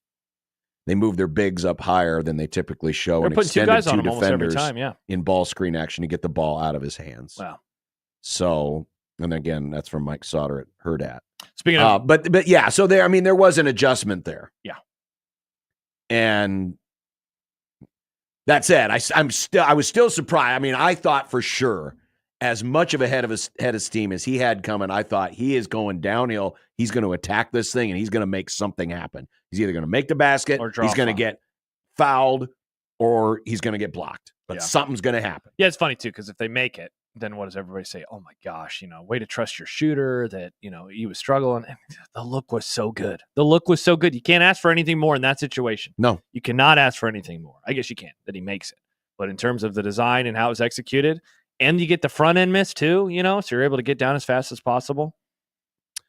Brutal. Well, where does this leave Nebraska now? With 3 games left to play. They have now moved to, wait for it. There it is. I was working on something. I didn't know Good you were. night. Okay. Even better with that extra 10-second pause. That was The good last team in, Oh, Lordy. according to Bart Torvik, his T-Ranketology. stuff. Don't like that. They are the last of the last 4 in. Oof. Just ahead Oofda. of Boise Big oof. State, Xavier, and Indiana. They beat Indiana.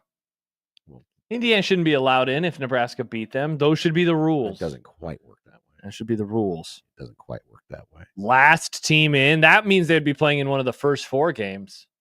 I saw, who was it? I think it was Joe Lenardi. Joe Lenardi had them as one of the last 4 teams in Oh boy. and playing in Dayton, Nice. Ohio. Hopefully on a Tuesday. God. No, Nick. Oh God. You think Dayton is the worst place in Ohio? No. We could find way worse places in Ohio. Yeah. Oh, I mean, yeah. they go there every year. I mean, it's a great basketball town. What's wrong with Dayton? What's wrong with Ohio, Nick? I've never heard. Besides I've never heard a everything. It's not wrong crossword with about Ohio. Dayton. Yeah. Yeah. I've never heard a crossword about. That's what I'm saying, though. Like, it sounds, what do they have? except Basketball. Well, I've got basketball. A university. The Flyers. Do they fly? That's their nickname, Nick. Mm. Do I husk corn? Do you? I mean, No. Dayton's. It's not quite as big as Lincoln. Oh wow, tiny Lincoln. Let's Dayton see. is Dayton, tiny Lincoln. Tiny It has baby Dayton. it has the Wright-Patterson Air Force Base, There you go, Nick. so you're protected. you love the Air Force. You're The protected. troops. I That's like true. airplanes. You don't like the Air Force?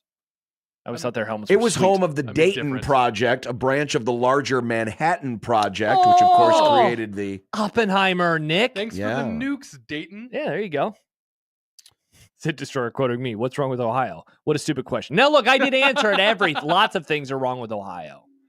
I don't have a problem. What's wrong with Ohio? Yeah, a lot of things. What? Yeah. Give me Ohio one State thing. fans. Okay, They support Deshaun Watson. Non-sports related. What's wrong with Ohio? Skyline chili. There you go. I've never had it, so I can't. I actually do wanna I try can't Skyline. opine. Think of that. You travel there every year and you still haven't had This it. That might says a lot. be the year because we're staying an I don't extra believe you. day. You got to do it, John. We're staying an extra day in Cincinnati this weekend. Yeah. Maybe this is the year I finally try the Skyline chili. They killed Just to Harambe, say. pointed out by Stibbs. It is weird. Remember that, Mom? Come kill this Yeah. ape. How come Ohio? Ma'am. How come Ohio Okay. gets 2 MLB teams and Nebraska can't get 1? Well, Ohio is a big state and they have bigger cities. yes, their cities are bigger than Omaha. Sad. It is sad. Invite more of your friends to Omaha, Nick.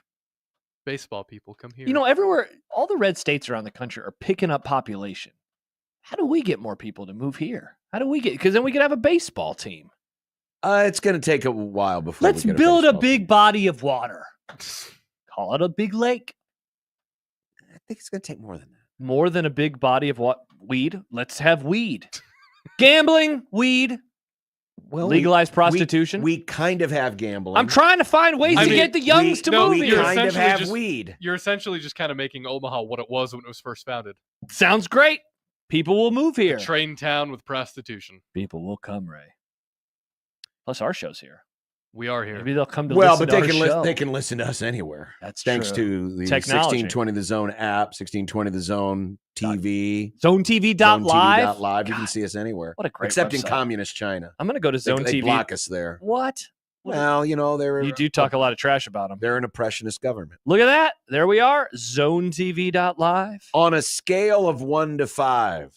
Yeah. 5 representing the highest level of concern. What is your concern level of Nebraska not making the NCAA tournament? Now, I lumped the 3s and the 2s together because there's only 4 options and there's 5 numbers. So Yeah. I guess I could have done 1 through 4, but I didn't. Sorry. I don't accept it. I think I'm at a 4. 36% are at a 4. I think I'm at a 4. 29% are at a 2 or a 3. A 2, a 3. 25% are peaking the meter. And only 10% are at a 1. If I was to give my true number, if you said, Josh, decimals are allowed, I think I'm at a 3.5, a 3.5. I'm concerned though. And the concern is believing in them to pick up multiple wins in their final 3 regular season games and then the Big Ten tournament. I think you are looking at them because they have 17 wins. Yes. A lot of people have said 19 is the number. They should win on Saturday against Minnesota. I'm not very confident, though. I'm not confident in picking. I'm not confident in picking that. 76% chance, according to Bart. I heard this stat last night from Jacob Bigelow. Nebraska has not lost to the Minnesota Golden Gophers, the Goofoos, as Nick Bach calls them, since they moved to Pinnacle Bank Arena. It has been, I believe, since Doc Sadler's last year, his swan song in Lincoln as a head coach, not as an assistant, that they lost to Minnesota. They should win that game. Then they have Ohio State, a team that they did beat at home, but that will be on the road. 29% chance, according to Torvik. And then they finish with Iowa. 72% chance, according to I'm Torvik. not that confident. And then, so if you're looking, if they go 1-2, then you're saying they got to get at least 1, maybe 2 in the Big Ten tournament. I just am wary. If they go 1-2, it's panic time, baby. If they go 1-2, they may need more than. You think they might need 3? One need one more? win in the tournament. Maybe need 2 wins in the tournament because They're gonna again, it's the other teams that are chasing them. And I hate to do this to you, Husker fan. Many of you have What are you polluted doing? my timeline today with your thoughts. What are you doing? But there's a game coming up on Saturday afternoon featuring one of the local teams. Uh-oh. You might be rooting for that local team. Are you just doing They it are again? They are the Creighton Blue Jays because Rats. they are playing the Xavier Musketeers, one of those teams Jinx of the day. who are closely following the Huskers in the bubble watch. You're saying go Jays if you're a Nebraska I'm fan? always saying go Jays, but You're saying Jack Mitchell should say go Jays. yes. I have a theory. If you're an educated fan and you want to maximize the opportunity for Douglas, bad take for- Doug is going to for- have to say go for Jays. for the team that you root for, yeah, you So you're saying if Nebraska because fans root guess what? against Creighton, they're a fake fan? I'm saying they're not a very well-educated fan. Hey, unless their goal is, we're just happy to win that one game a year, and then we don't care about the tournament. That's right. But if Nebraska you- did beat Creighton. But if It's a you good did- reminder. But if you do want to see your team play in the tournament, this is Xavier's last chance for a quad 1 win until the conference So it tournament. helps you because Creighton wins and you beat Creighton. And it helps you because they beat Xavier. And Nebraska's competing with Xavier for these various spots. Correct. Amazing Danny says, no chance in hell I root for Creighton in anything ever. Wow. Well, So you're saying he's uneducated. You're Well, I saying don't- Amazing I Daniel, don't think Daniel. I don't think- idiot. is Daniel a big Husker What basketball if- fan? Yes. He What is. if the world was about to Well, end. Daniel, I'm sorry, but you're not being a very educated fan. What if the world was about to end and the only way it wouldn't is if Ryan Cockburner hit the don't end the world button? Would you root for Creighton then, Daniel? Wow, what a question, Nick. Topic alert. Would have been a great question for one of those Papa Roach fans. Oh, man. Douglas writes lowercase go Jays, lowest case ever. So Douglas just said go Jays. I'm going to edit that comment so it just says go Jays. Also, I have a theory that John jinxed both Michigan and Nebraska yesterday because he said go Michigan to try to reverse jinx. And That's then go true. Nebraska. They'll make their shots. Yeah, you kept saying that. They'll make lots of shots. And I that's never why said they'll make yesterday lots of shots. That's said why they'll last make night lots was of what it shots. was. The low-scoring snooze fest. No, it was a low-scoring snooze fest because both teams played well defensively and they had a bad night shooting. Because of Bluejay Bishop. Jack John writes, I won't say go Jays, but if Creighton loses, I'll never forgive them. That sounds to me like go Jays. I'm not looking for your forgiveness. I don't care for your forgiveness. I just realized you're not going to be here Friday. Oh, No. man, this could have been a fun topic with Jack Mitchell, our new Friday regular. Jack, as psychotic as he can be at times, Yes, he is rooting is for a Creighton. rational. At times? I can't believe I just said he's a Yeah. rational Nebraska ball fan because there are moments of severe irrationality. But when it comes to understanding the things that need to happen, unlike most of the people I have been arguing with on the Twitter X today, Jack understands how this process works. And he will be supporting Creighton because it will help his school. It's two birds. It's two birds, one stone. It's two birds. Man, I'll root for the Eagles if it helps the Cowboys in Week 18. It's bluebirds. Josh says go Birds. In Week 18, if it helps the Cowboys, of course. I'm not an idiot. I'll be honest, I don't understand that. If it helps you, you have to root for them. I don't get saying no. I hate them so much that I would rather they hurt my team's chances of making the tournament. That is silly. I know. That is dumb. I know. Also, the amazing... You don't have to say it out loud. But I'm just sorry, want them but to we win. got a lot of people who only jump on the bandwagon when they're good. Hey, Daniel's a diehard. He's a so freak. I'm not talking about Daniel. I'm just Okay. saying we do have Although- a lot of people that jump on the bandwagon when it's convenient for them. Daniel has But in most seasons, they're like, I don't care when about spring football starts. Yeah. About the Kalkbrenner thing? Yeah. Yeah. Interesting. Daniel, is it the only way and is it a guarantee? It helps. It helps. That's all you need right now. There's a week Yeah. and a half left in the There regular are season. no guarantees. No. It's not a Only box the and committee. Tommy Boy. You Only- can't market guaranteed in a box. Only the committee knows, and even right now, and the committee right now does not know. No. They are they've been studying the situation, but Hmm. they haven't even begun their real deliberations. Many people, John, are saying who you rooting for. I think they want you to bring it back. Well, go to John Bishop. T-Ranketology. No, they like it when you do it. They love your graphics. They love your work. It takes so much time. Man, but you're so good at it. No. You're the one that's good. Here, you want to know who you're rooting for? Who? Here you go. Here's who you're rooting for. You're rooting for the teams that play West Virginia, Vanderbilt, Texas, San Diego State, North Carolina, Oklahoma, Georgia, Boise, Xavier, Indiana, SMU, Ohio State. You're rooting for the teams that play those teams. And you're rooting for the Creighton Blue Jays. Bing bong! You sound like the beginning of Feel Good Inc. Nice. Dun, dun, dun, dun, dun, dun. Feel good. You know what else you're rooting for? What, John? You're rooting for your home. You should be. Oh. I mean, if you root against your own home, that is really, really a bad idea. Because the home is where you live. And you want your home to be the most comfortable, best looking, energy efficient home it can be. And right now with your home improvement company, you can make your home better. A game changer. This unbeatable deal, 50% off your window purchase with a minimum of 4 windows. Think about it. You can replace a whole host of windows for half the price with energy efficient triple pane windows. You'll see the difference in comfort and savings on your energy bills, and it's going to look great. And these windows are built with top quality materials right here in the USA. And easy financing is available for your home improvement company. No money down, no interest, and no payments until 2026. It's never been easier to upgrade your windows. Schedule today your free in-home consultation. Call 402-764-1720. Now, this is a limited time offer, so make sure you jump in. 402-764-1720. So let me repeat, 50% off your window purchase, minimum of 4 windows. Call 402-764-1720 right now. 402-764-1720. You're going to love the difference with your home improvement company. Go to yhic.com and find out more. YHIC will exceed your expectations and make your home better. 50% off a window purchase, minimum of 4 windows. Call 402-764-1720 today and love the difference.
Nick, have you decided how you're giving away those Novas tickets yet? I have decided how I'm giving away these Novas tickets. Well, how are you? Because we're giving away a pair for the game this Thursday against the Orlando Valkyries, which will be Thursday night at 7 o'clock at CHI Health Center, Omaha. Wow, you can watch the game for free, as Nick tells you how to win them, and then you can go home and watch Severance, episode 7 of season 2. Unless you're not a Severance head or a goat head. What do you call Severance fans? Amazing people. Yeah, amazing they can still function in society. Wrong. Nick, How are you going to do this? The Orlando Valkyrie are currently boasting an 8-4 record. Wow, they played 12 matches already. I thought they just started this thing. Yeah. So right now, be caller 8. Whoa. Caller 8. Okay. 402-951-1620. Right now. Right now. Caller 8. And you'll go to the Novas Valkyries match. No Tom Cruise required. No. Sweet. This Thursday night at CHI Health Center, 402-951-1620. Do it. Amazing Daniel, before we talk to Brunts, says, I don't think some people understand. I've had this hatred in my heart going back to Willis Reed and Benoit Benjamin. So? And I get that, but don't you want your team to make the tournament? The Rams needed the 49ers to lose. Yeah. It was 86. I don't remember. It was one of the... Wait, needed them to lose or win? I needed the 49ers to lose. Yeah. They were playing the Dallas Cowboys. Nice. I was rooting for the Dallas Cowboys. There you go. Evil. Because that helps my team. Wow, Stib says, I get it, but I would never root for the Chiefs. But then he adds openly. See, that's the thing. No one is asking you to put on a Billy Bluejay head. Even though it looks a hell of a lot better than the corn head. We're just asking you to say, a little tiny fist bump. Yeah, thank God, that's helping my team. Yeah, just be happy for them when they win. Correct. And be happier for your team when they lose. Yeah, I'm not asking you to learn the words to the fight song. He says most Jays fans don't know the words of the fight song. He says, you don't hate the 49ers the way I hate Creighton. We have another path. We can get there without them. You want to bet, Daniel? He says if we you can't. want to bet? If we can't, you want to bet, Daniel? We don't. Daniel, you can't win this bet. You will lose this bet. Nobody. I was the one who yelled, "Die, Frisco, die!" Wait, but you hate the Cowboys more than them? I do hate the Cowboys more. Wow. And do you hate the Patriots more than the 49ers? No.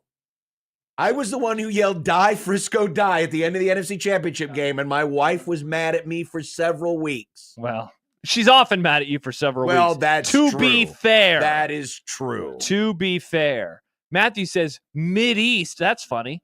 Instead of the Big East, the Mid-East. Ain't getting four teams anyways. Yes, here we go. LOL. The uneducated fan. Uh-oh. The uneducated fan. I mean, this happens every year. Especially when Nebraska's good. And I'm not picking on all Nebraska basketball fans. Again, there are educated ones there.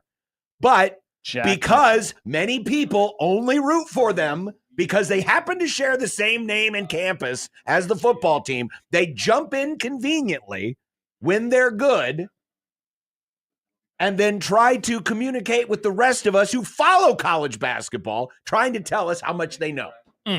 And they don't know. I hate to do this. I don't like to do this, but I have to do this because I've been doing it all damn day. What are you going to do? Just chastising those people who don't understand. You have no room to talk.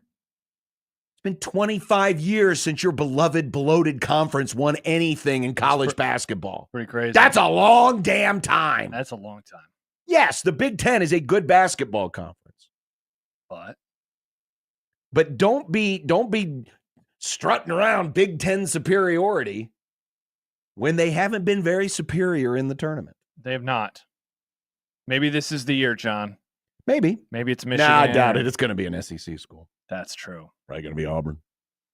It's going to be Auburn. That's a football school, and yet they could win a basketball championship. Well, they went out and hired a pretty good basketball coach. They did. They did what I begged Nebraska to do for years. I said, hire Rick Pitino, and you'd be good. And nobody listened to me, including you, John. And they hired Bruce Pearl, who's not a good human being either. Well, I don't know if he's a bad human being. Nah, I think he sucks. But he's done some sketchy things. Yeah. You know who hasn't done one sketchy thing ever? Our next guest. Here's a story of a man named Bruntsy who covers Husker sports, boys and girls, like football and basketball, even weightlifting, like front squats and curls. Then one day, good old Brunsey called a talk show, and acting on what they thought was a hunch, John and Josh wanted to start a family. And now we get to talk to Michael Brunts. It's Michael Brunts. Michael Brunts. Now we get to talk to Michael Brunts. Of Husker247.com. Brunsey, good afternoon. How's it going? Did you guys know that Scholastic Book Fairs no longer sell John Elway or Larry Johnson posters? I learned that this afternoon. Wait a minute. They don't? No. I just walked out disappointed from a Scholastic Book Fair that they don't have those. At your child's elementary school? Well, yeah, I wasn't just book shopping. Good. So. That's good. I mean, to be fair, there's not a new store called, Scholastic Book Fair. Now, to be fair, Bruns. No, if they did in Omaha, they'd build it at 72nd and Dodge. Yeah, John Elway's last game was in January of 1999. To be fair, that's 26 years ago now. Yep. Wow. No Troy Aikman either. I looked for you, Josh. Yeah, I don't have Troy Aikman either. What was his last year? 2000. So basically 26 years. This is really depressing. Passage of time, man. I can see those posters in my mind's eye. It had the big picture in the middle, and there was a white border around the outside, and it would just have, like, in block letters at the bottom, Troy Aikman, and then you'd see like the NFL logo and the NFLPA logo, and it was Good times. I remember those posters, and they were always available at the book fair. They were. Yep. And then I'd go and I'd probably buy, like, best quarterbacks of the 1980s. And it was like a biographies of like WWF stars. Oh, that too. It'd be like 25 pages of, color photos of, hey, there's John Elway, there's Phil Simms, there's Joe Theismann. Oh, not that Joe Theismann. And then you see Theismann. But if you bought the adult version, you saw the injury. That was in the science section. You actually got to see the leg bone. You got to drink milk, folks. You got to drink milk. Our book fairs had the Tom Brady and Peyton Manning posters. Yeah. Uh-huh. Jimmy writes, "Who buys books?" Whoa, I love books. I bought a book not recently. Me. I didn't buy any. Yeah, They didn't have what I was looking for. No books for Brunts. So, Brunts, we don't usually talk a ton of basketball with you, but on a scale of, we'll give you a 1 to 10 scale instead of a 1 to 5 like we gave our listeners. Are you going to say 1 to 10? How happy are you not to be on the beat anymore? Is that your question? No, that was not my question. Sorry, my bad. It's not that bad to be on the beat this year. I mean, last night, Notwithstanding. Yeah, that's true. So what is your level of concern of the Huskers missing the tournament after last night? A 5? Oh, so you're in the middle. That's right. This is 1 to 10. Yeah, this is 1 to 10. My bad, Brunts. Earlier we did Remember, 1 to 5. I gave him 1 to 10. Yes, I gave the listeners 1 to 5. My bad. Like, whoa. Brunts is superhuman. He gets twice the power of the people. Understandable. I don't know. I mean, I guess, well, it's what, Minnesota and Iowa, they're must wins now. And maybe you get Ohio State, but you get 2-1. Are they good? 2-1 with maybe a little, yes, a little work in Indy, and that gets them there? I think so. I mean, because that's assuming you're beating some combination of Iowa or Ohio State. Yeah. Like, that's pretty good. I think you're okay with that. Yeah. I don't know. As bad as last night was, and it was bad. I was curious to see where they were at coming off of that, the stinker at Penn State. And at least the defensive intensity was there. I mean, I don't know what button you're pushing at this point with this team if you're Fred Hoiberg. And I think at least the defensive intensity being better, that was okay. The offense, I mean, not good, but it at least looked like a team that was ready to kind of stand in or get in the foxhole and at least make a good run at this. Yeah, Brunt, sometimes the defense this year, it seems like it shows up, though not all the time, because they've also got boat race against Michigan State and Wisconsin, for example. But it shows up like when they play quote unquote name opponents, especially when it's at home. Like if that defense could travel, if you could guarantee that type of defense for the last 3 games of the regular season and at least 1 game in the Big Ten tournament, I definitely think they can win 2 games in the regular season and maybe 3 in their next 4.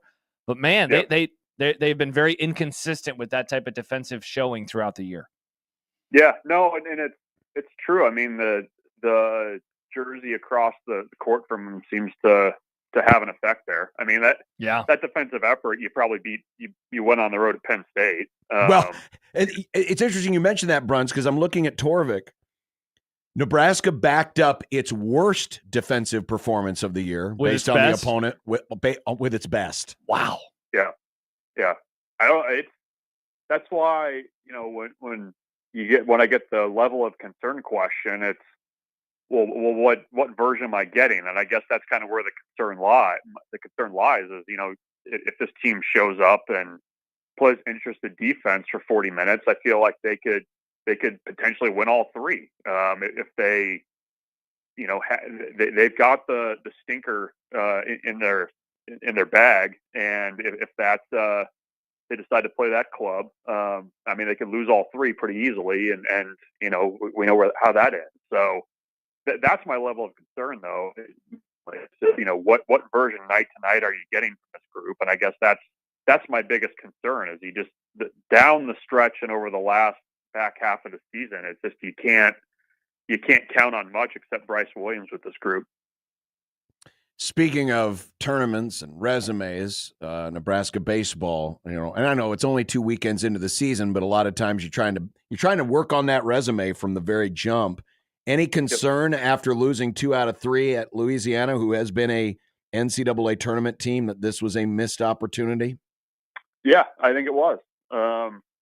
You come out and pretty much dominate from the first pitch in the opener. You have a doubleheader to go out and win a road series, which I think Louisiana is going to be a good team. I don't know that they're necessarily as good as what they've been the last couple of years, but that was a chance to kind of come out and do it, and the bats didn't show up. I mean, Ty Horn threw well enough in that first game on Saturday to win a series, and you barely avoid the shutout with a late run, and then just look really disinterested against an arm that you should have been able to handle. I mean, I think that's a pretty big missed opportunity there. And if anything too, I mean, it is also a missed opportunity to kind of carry some momentum into another big weekend. I mean, you got Sam Houston, LSU, and K-State, who you're going to see multiple more times over the course of the year here for Nebraska, and you didn't kind of do that. And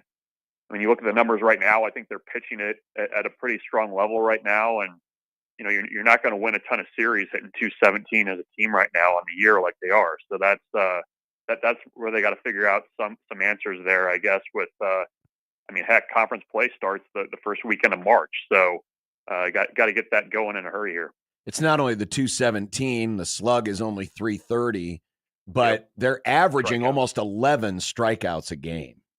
Yeah, well, and the quality of at bats, has not been good in a couple of those losses. I mean, the doubleheader, just not a really focused effort there. The game that they lost to Grand Canyon, which, I mean, that was another opportunity on a Monday against kind of the back end of a team's bullpen to get a nice road win, and the bats didn't show up there either. So it's just looking at numbers and just having watched it anecdotally, I mean, you can tell guys are pressing. I mean, Cale Frost, who came in with a ton of expectation as the Summit League Player of the Year, doesn't even have a hit as a Husker yet. They've moved Gabe Swanson down in the lineup a little bit after that really nice game he had against Vanderbilt. So I think they're trying to find the right lineup combos and maybe kind of get guys out of their own heads a little bit. Frost didn't even, I think it was the first game against Louisiana, he didn't even start. So they're trying to push some buttons there and find some offense. What record do they need to leave Frisco with after this weekend? They're playing Sam Houston on Friday, LSU on Saturday afternoon, and then Kansas State on Sunday. Yeah, I mean, you'd like 2-1. With one of those wins being on Saturday or Sunday. I mean, I think from kind of what I've seen here and there from K-State this year, I mean, they had the look of a tournament team to me. Certainly LSU was a name and another potential SEC type win, and you're going to have Ty Horn starting, more than likely starting against them on Saturday. So I'd say 2-1, and get a couple wins that are kind of those resume building type wins that you have to get, and you come home on Tuesday and Wednesday and start with conference play after that. So I'd say 2-1's fair. I just think you need the approach at the plate to look a lot better than it has. I mean, I think with the veteran as veteran of a lineup as they kind of had, that's been a little bit of a disappointment so far to start the year, was that more of those guys aren't kind of clicking and kind of off and running early in the season here. Michael Bruntz of Husker 24/7, as someone who has had to police a message board now and then, I'm curious what the general response has been to the cancellation of the Tennessee series. Has it been positive, negative? Kind of what has been your read on it? It's been kind of mixed. I mean, I think, the people that are more willing to gripe have griped. And I think some people that understand that, college football is, almost week to week looking different than it has, kind of shrugged it off. I think it's been kind of a balance. I mean, I think,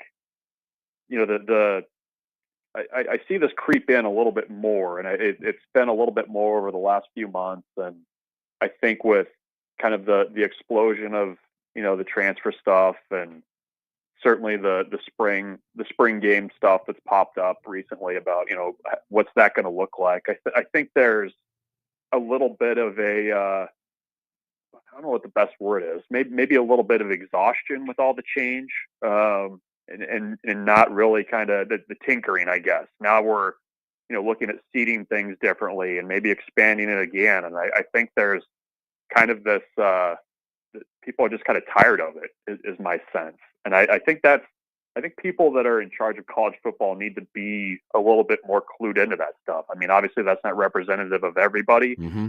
but I do think there's kind of this collective just exhaustion of the constant change and things, and always kind of having to deal with something new that I don't know that people think is actually making the sport any better.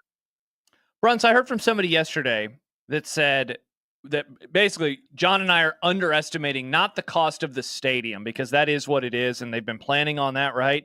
But we are underestimating the amount of money that will have to be poured in to the rosters themselves when the universities are able to start paying players moving forward. Like, is that something that, because John and I think that this sucks, and we're not really buying a whole lot of the monetary discussions from Dan and Rule. Are we in the wrong on that? Like, is that something that we need to maybe look at a little bit further in terms of them having to do this, especially with the decreased capacity, to try to make up for some of that lost revenue? I don't know. It's April 7th. I mean, that's when we'll kind of know a little bit more about, for sure what this might actually look like. I mean, I hesitate to kind of get too definitive about anything right now in college sports, because it's just everything seems like it's changing. We're very much kind of trying to build the plane as you're flying it, and that's a kind of scary place to be. I mean, I do think there's a little bit of kind of covering yourself a little bit for whatever the unknown is that's coming down the road. And I think, that's probably a piece of it. I do think there's money concerns, but I don't know. I mean, I guess in my mind, if you're an athletic director, or you're somebody that's in charge of a conference, I mean, I think you kind of have that in the back of your mind of like, we don't know what 2 years from now is going to look like, or what a year from now is even going to look like. And I think that's a real issue for people running athletic departments. So is that oversold in the cancellation? I don't know. It might be, but I would not want to be in Troy Dannon's seat either, having to kind of guess and prepare for 17 different outcomes of whatever is kind of potentially coming down the pike. With college football and stuff, it seems like it's changing every week. Michael Bruntz, Husker 24/7. Well, Bruntzy, better luck next time at the next Scholastic Book Fair. Maybe they'll finally bring back some of those posters, and at the very least, maybe get yourself a nice bookmark. Oh, They had to go somewhere though, like somewhere, like some kid got like a Larry Johnson poster that's like holding up a wall somewhere, right? Yeah, Like probably. Kids are on TikTok these days, Brunts. They don't need posters. Yeah, that's true. You can't put TikTok up on the wall. They're not looking at their walls. They're looking at their phones. Yeah, some decorate the wall. Look how plain our wall is. But we're old. Grandma but ain't on TikTok. No, definitely not. That's too bad. It really is. That's too bad. Really is. I mean, somewhere out there's probably like a whole stack. There's probably pallets of Charles Oakley posters out there, left unclaimed, that they could be used to decorate walls of bedrooms all across America. Or radio studios. Yep. John Starks just thoughtfully looking at a post on a big poster. Yeah. Wow, we're really Knicks pilled. We're talking about all these Knicks players for some reason. Fine, Penny Hardaway. There we go. Now we're cooking. Yeah, Orlando Magic Penny. Hell yeah, with the blue jerseys. Good stuff. Brunsey, have a great week. Bye, Brunts. Yeah, we'll see you guys. Michael was talking about something a moment ago about being able to bottle the defense from last night and carry it forward. I heard a lot of other people talk about this as well. And, Nebraska's had, according to the metrics, a top 50-ish defense all season long. Right now, they're sitting at 36th in Bart Torvik's adjusted defense for the season. Okay. But the one thing I have noticed, and it goes to what Brunts was talking about being consistent, really since the switch of the calendar to January, the defensive efforts have been very up and down. Very much so. Very up and down. Now, certainly, you are playing more. You're playing all Big Ten schools. So it's going to be more difficult. But remember, these are adjusted. These are adjusted. So based on the opponent. Look at what they did against UCLA, which was that their first game of the year of the. Yes. And then their next game was Iowa. Yes. So look at those games back to back. And it went from one extreme to the other. Yeah. And then, of course, that was the start of the 6-game losing streak. Purdue and Rutgers were not good efforts, but there has been, and Wisconsin was horrible. If you ever go to barttorvik.com, it color codes. So the darker the shade of green, the better the performance. The darker the shade of red, the worse the performance. And you see a lot more shades of. You see these alternating. It looks like Christmas: red, green, red, green. Christmas. No. All the way through. And I just decided. I just went back and I looked at other teams who are in Nebraska's ballpark. Marquette is in Nebraska's ballpark in terms of adjusted defense. Yeah. Their adjusted defensive ranking is 33rd. Okay. And while they have had a couple of rough outings, including one against Creighton a couple of weeks ago, you don't see as many of the wild variations. It's mostly green. Creighton, for example, another team like Nebraska, they are currently 29th in adjusted defense. They haven't had a game in the red since Villanova, the first Villanova game. And that was in December, right? In December. Wow. And so, you look for something. Again, I'm looking for consistency. And they haven't had that. And lately they haven't been very consistent. There's no question that when Nebraska's locked in as they were last night, they can be a great defense. Their ceiling as a defense is very high. But sadly, like the team in general, their floor is very low. Correct. And it sucks because you literally, I don't want to say you wasted it, but you didn't win the game. Yeah, for sure. You wasted your best defensive effort of the season with your worst offensive effort. Best defensive game of 2024-25 came in a loss. Yeah. Brutal. And so I agree. If Nebraska could show that level of effort in every game, but how many times have we talked about it? About a third of the time you play above what you usually are. About a third of the time you play about the level that you are, and about a third of the time you play at a level below what you really are. And last night was the game where I think they played above where they are, and they lost it, But at least on defense. So then, for sure. Yeah, definitely not on offense. So, okay, how do you show up then on Saturday versus Minnesota? How do you bring that same level of intensity versus a team that is bad, does not have a number next to their name? It's a can't lose. It's not a must win. It's a can't lose. You got to find a way to bring that that level of intensity. And then you hope that you can knock down some shots because they did not do that very well last night. Still to come, we have the returning production numbers in college football and nice and football season. some fine camera work being done over the weekend. Oh, journalism. Fine camera work being done over the weekend. This is a good chance to remind all the good people out there that our zone deal is a $50 voucher to Exarban Cinema and ACX Cinema 12. The vouchers are for movie concessions. Whoa. That's nice. Think about that. $50 voucher for movie concessions. You can have some of the great snacks and drinks that they have there. Of course, the traditional favorites, the popcorn and the candy, but they got the nachos, My favorite. hot dogs, pizza, pretzels, ice cream, all of that Popcorn, stuff. Peanut M&Ms in the popcorn bucket. Oh, I like Reese's Pieces in there. I just like to keep the popcorn. Mm. I'm not a big candy person at movies. I'm a popcorn guy. Well, peanut M&Ms are basically not candy, though, so it's Yes, fine. they are. It's chocolate. All right, It's finish the read. Mostly peanuts. Finish the read before he goes even more off the wall. Anyway, Edit that part out of this read. find an opportunity right now. Well, not right now, but on Friday at yeah. 9 a.m. Yeah.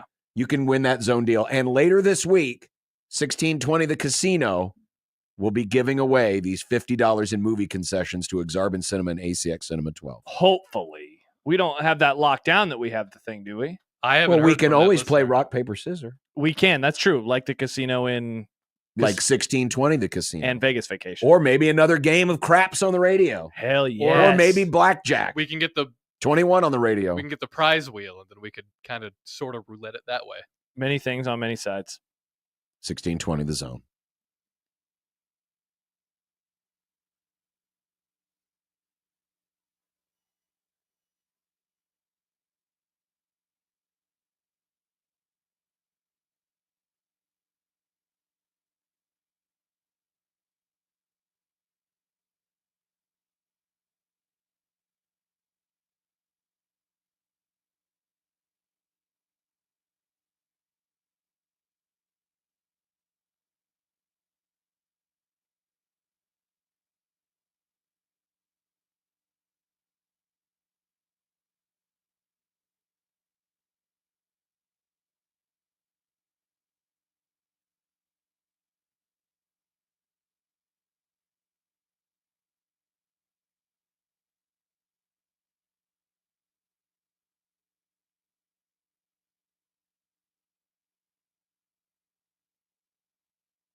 This was something I saw over the weekend. And heard about?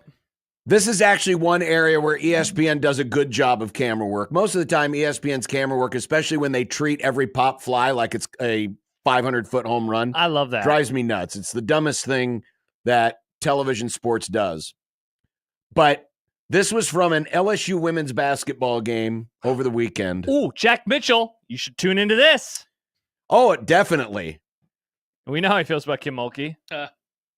Watch what happens when the other team makes a shot and how the camera immediately spots Kim Mulkey on the sidelines and just does the quick zoom in and the look on her face.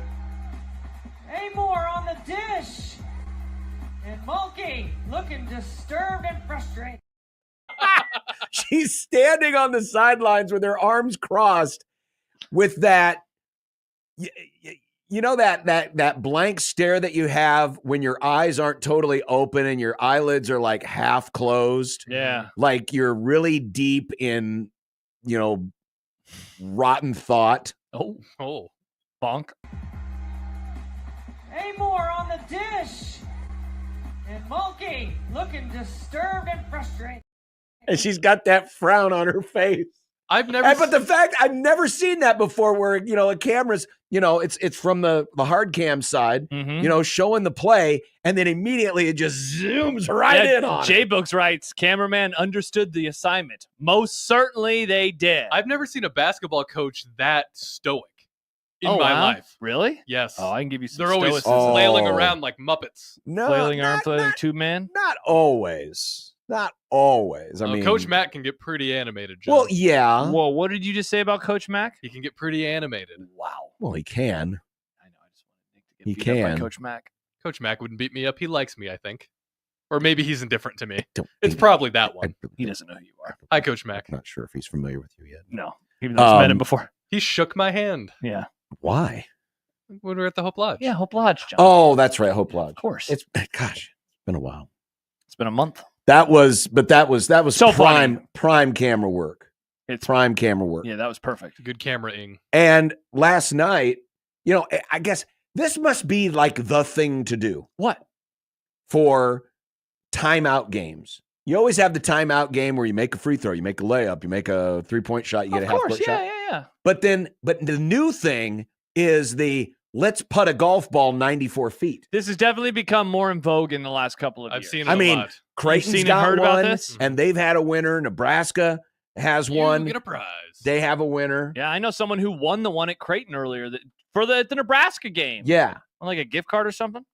And Pretty cool. so this is from Texas Tech last night. Okay. And Bob Knight coached there. And guess who's sitting front row at the Texas Tech game? Bob Knight's corpse? No. Oh, did they weaken at Bernie's Bob Knight? Maybe they did. No, they certainly Man, did that would not. stink up. All right, so on the break, or on their commercial break, they're having fun. We're putting. And, putting on a basketball court, it's not so easy. It goes past Bobby. But hang on. Fluorescent golf ball, and it's in. The place goes bananas, and what do? You go and celebrate with Patrick Mahomes. I'm sure the Chiefs were a little nervous when Patrick left his feet right there.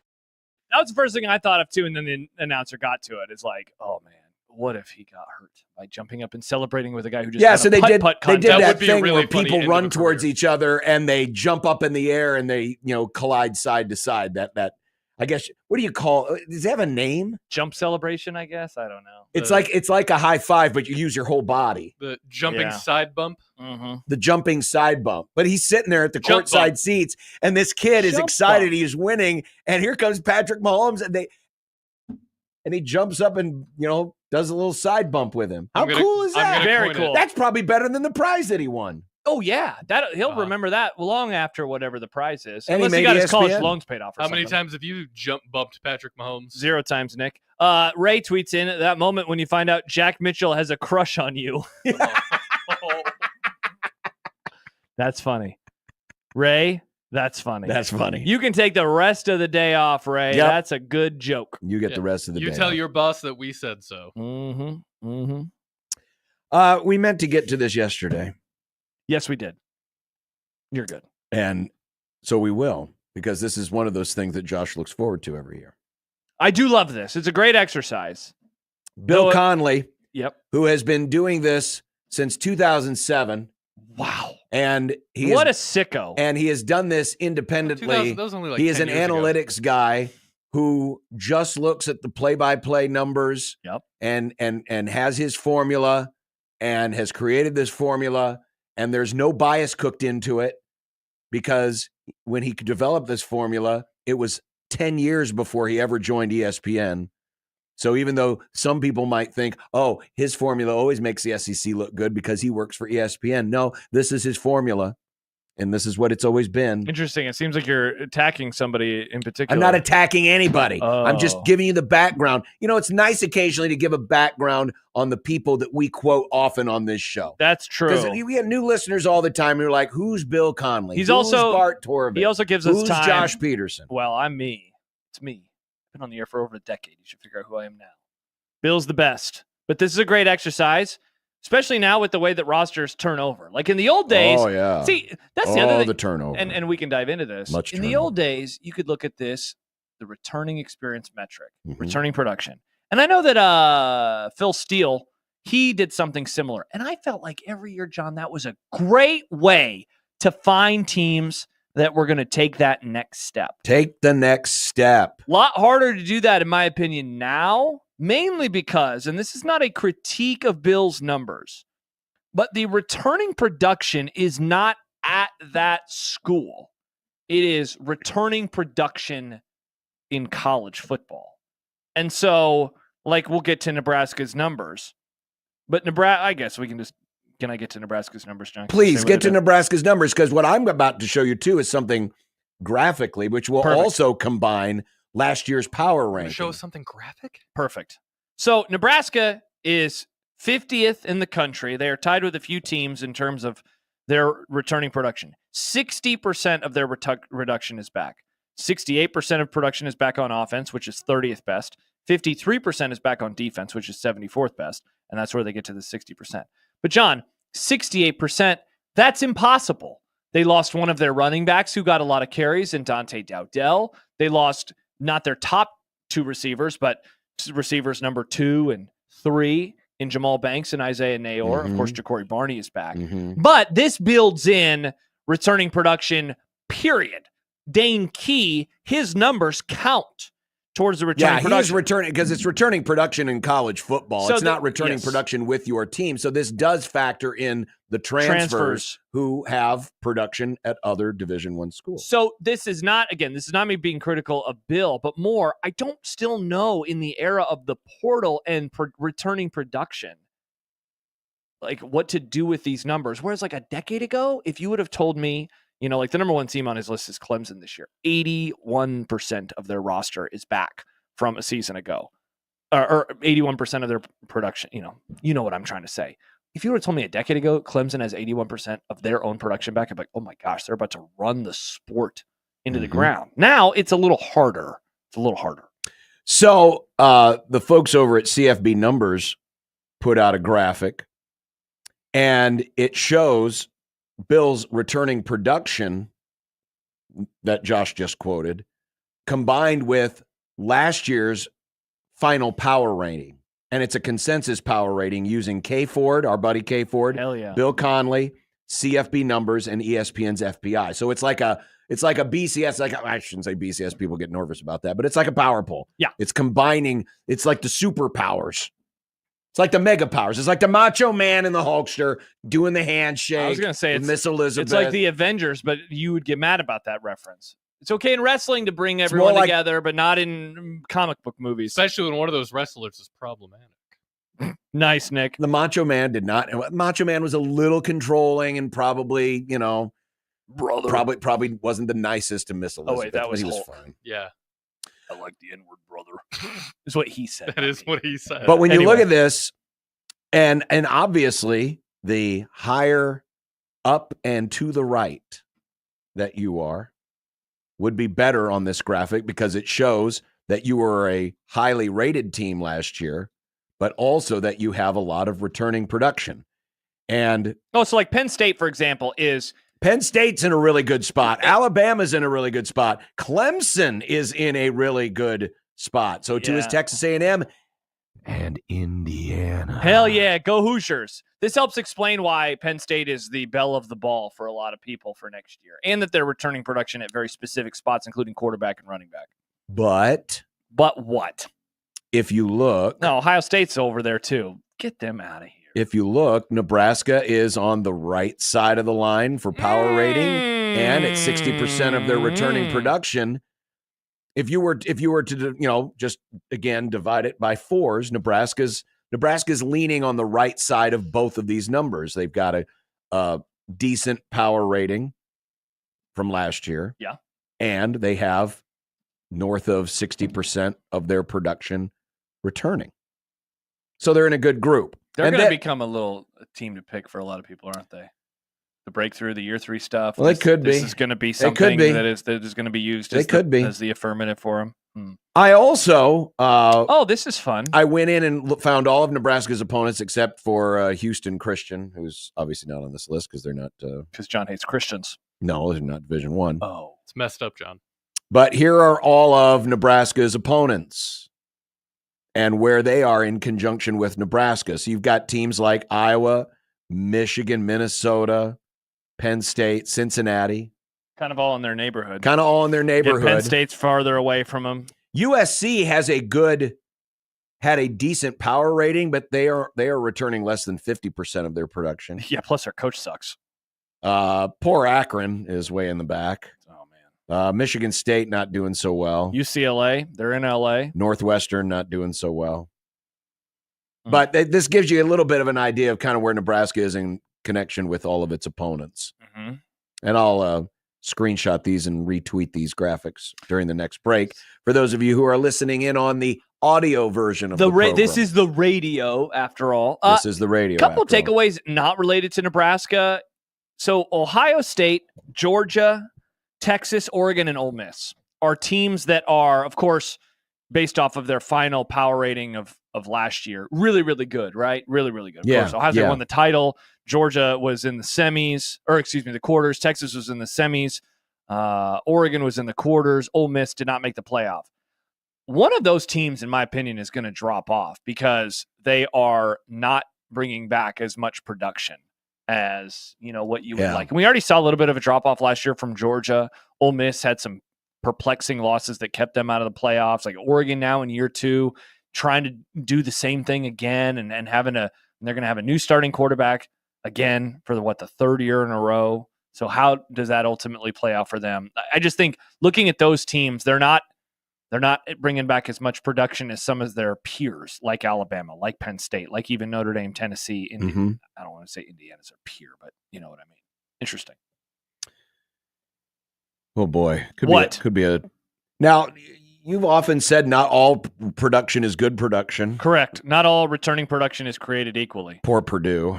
Where are they at? No, they're Purdue. they're down. They're down. Where the hell are they? Lower.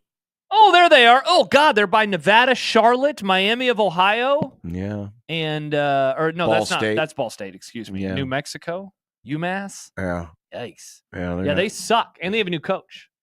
Bad. Yeah, they do. No. They got some work to do. Not very good. Illinois. Look at how much Illinois has. Illinois is like third best in the country in returning production. John, their power ranking was a skosh better than Nebraska's. They have become the sexy pick for people. I'm serious. People love, not sexy. They have become the dark horse du jour of the college football media cabal.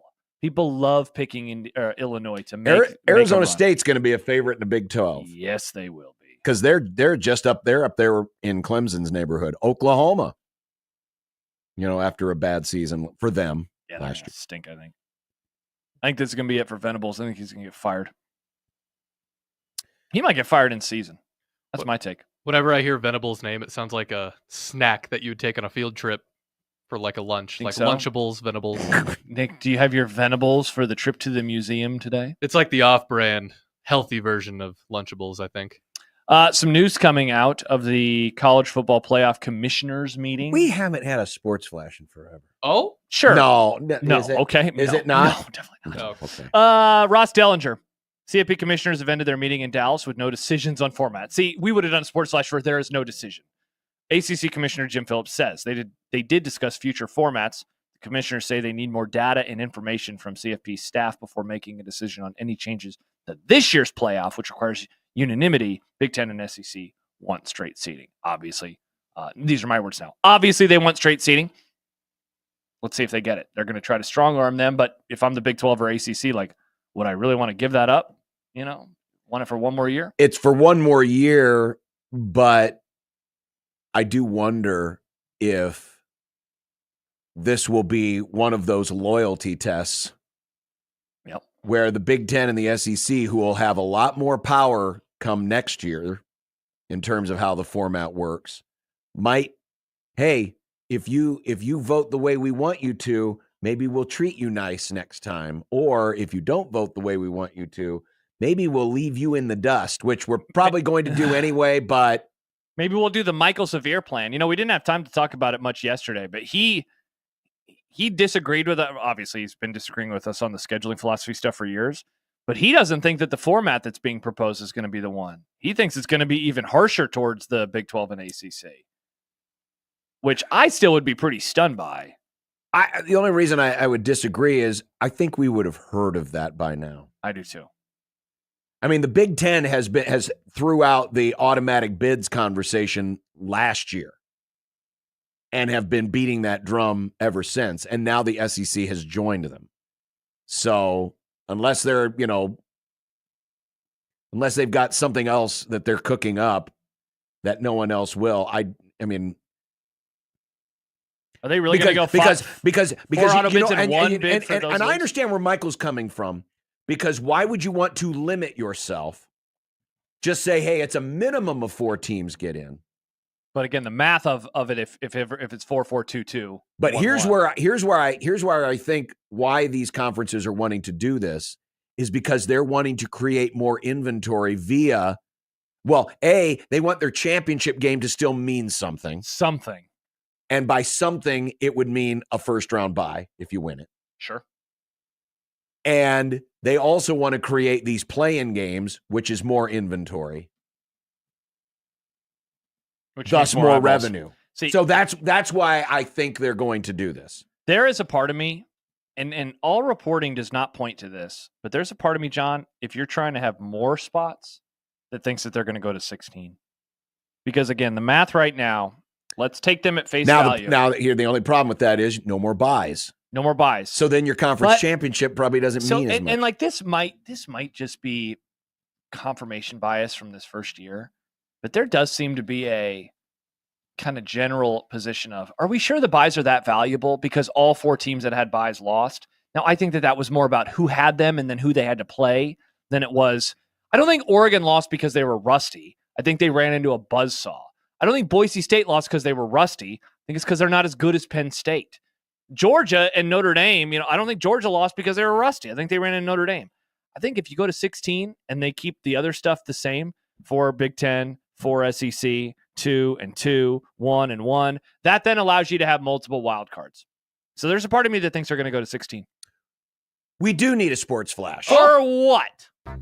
Sports flash. Oh, good. Time for an unsportsmanlike conduct sports flash damn it, John. update. Sports flash. From the Sports Flash Sports Desk. Despite the fact that they spotted the Diamondbacks 2 runs, what is this, the 2007? Chicago Cubs have defeated the Arizona Diamondbacks 4-2 in Cactus League action this afternoon. Thus, they are now 6-0.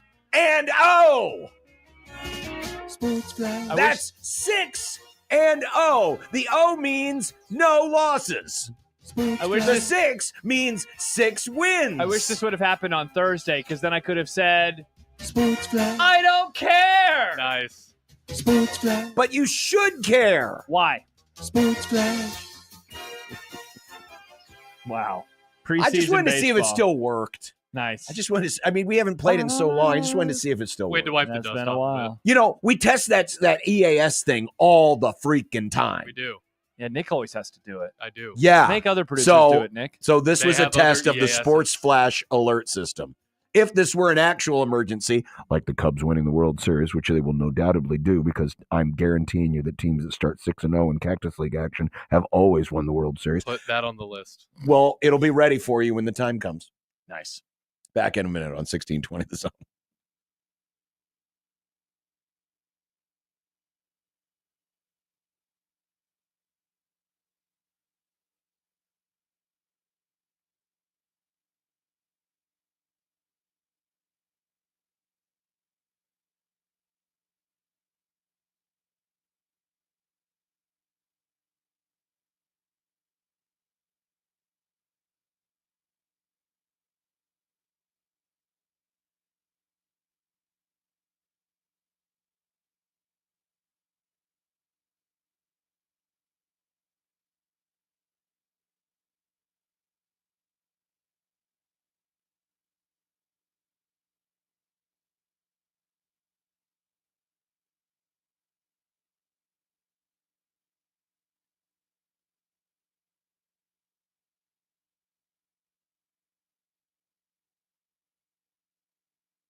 It's time to enjoy a nice hot slice of college baseball. Hodo launches it up into the air. It is out of here by a long shot, a walk-off 3-run home run, and Alabama sweeps the weekend and wins the Jacksonville College Baseball Classic. College baseball. Hello, guys. How's it going? Oh, there's a lot of highlights you could have chosen. There are a lot of highlights I could have chosen. I mean, there was one that happened in Baton Rouge, Louisiana on Saturday. Yeah, why aren't we talking about Omaha? I'm glad you asked. Fellas, there are a lot of really incredible things I could have talked about today. I had a list of things. I could have talked about Omaha beating LSU. Yes! I could have talked about that. I could talk about Nebraska dropping out of the top 25, even though other schools are doing just as bad and they're somehow still in the top 5. Okay. I could even talk about the Aggies getting rocked by Cal Poly for their first loss of the season. Could have. Which Aggies? A&M. Okay. But instead, I'm choosing today to finally close the book on a team that I will credit for me being here today to share a slice of baseball with you all. A team that taught me to look deeper into the world of college baseball to find the stories in a team that, until Saturday, hadn't won a game since May 20th of 2023. He's stealing my bit. Today, I will be talking about the University of Maryland Eastern Shore Hawks one last time as their record-setting losing streak finally came to a close on Saturday, February 22nd. The team they beat? Towson University. Towson? Townsend? The Tigers. Towson. It was Game 2 of the Hawks doubleheader at the Tigers. UMass dropped Game 1, 10 runs to 0. It's par for the course for them. Or 10-0, as we usually say it in baseball. You know, you can say a lot of things in many different ways. That's the gift of the English language, John. Hard to argue with that. It seemed to be the same story for Game 2 as the Hawks gave up 5 runs in the bottom of the first inning. But the bats woke up. It all started in the second. 1 run. The run that started this campaign of runs that would eventually lead to victory. Ryan Davis, with 2 out, blasted a home run to left field. That was the match that lit the fire under the Hawks. In the third, 4 runs would score, 5 more in the fourth, 1 in the fifth, and 3 more to seal the deal in the seventh. For those of you counting at home, Josh, how many runs is that total? 4. 14. Oh, wow. It was off by 10. 14 total runs for UMass. And of course, the Hawks could not have done it without the arm of one Hunter Allen. A freshman from Castle Pines, Colorado, entered the game as the third reliever for the Hawks in the first inning, but he didn't leave until the 6th. In that time, he only allowed 2 more runs for the Tigers, giving them their 6th and 7th runs of the games. With that, the Hawks' nightmare is finally over. They might have gone on to lose to the Tigers again on Sunday, but we're not talking about that. Well, you just did. Their journey of losing is done. It was one hell of a ride, but with what this team is working with right now, guys, I would be shocked if they didn't win at least 1 more game by the end of the season. Put the over-under at a half game. Thank you, UMass, for giving me the opportunity to discover you and for awakening the inner baseball sicko in me last year. I will never forget you. Baseball. Wait, so UMass is why we have this segment? UMass is They can go to hell. UMass is what made me a sicko. Oh, this historical black land-grant university from Maryland can go do what?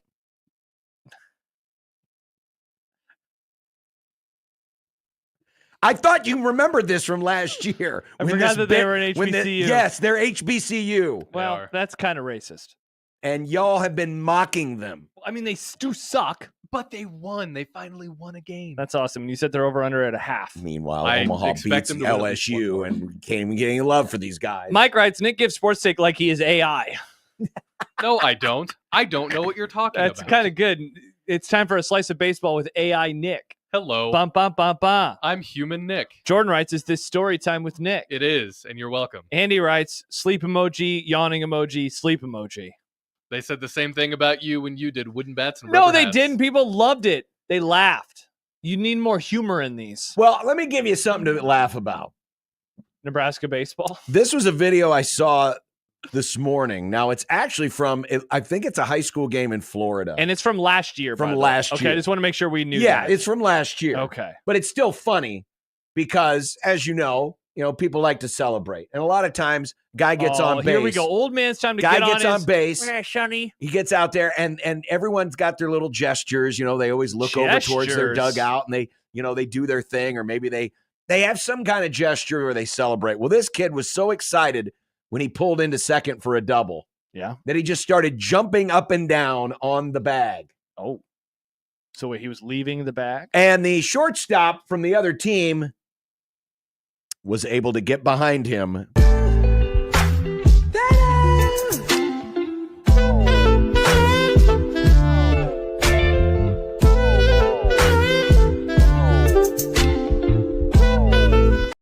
has the ball in his glove, just puts the tag on him. I don't like that they attach it. It doesn't make any sense with that video. It is an interesting choice of music. I don't care about the music. The funny part is, kids, remember, either call a timeout. Yeah. Or if your celebration, make sure that your celebration does not involve you not making constant contact with the bag. Yeah, stay on the bag. Don't get behind the bag. He got behind the bag. Maybe do this as a celebration. Maybe we used to have a thing back in the day we called the sit and spin. Okay. It was a little plastic toy. You sat on. It's one of those things that, like Howard Stern had people sit on. No, I've seen those. Sit and spin. Yeah. Do that. You sat and you spun. Let's say you slide into second. Yeah. Sit down on the bag. Spin.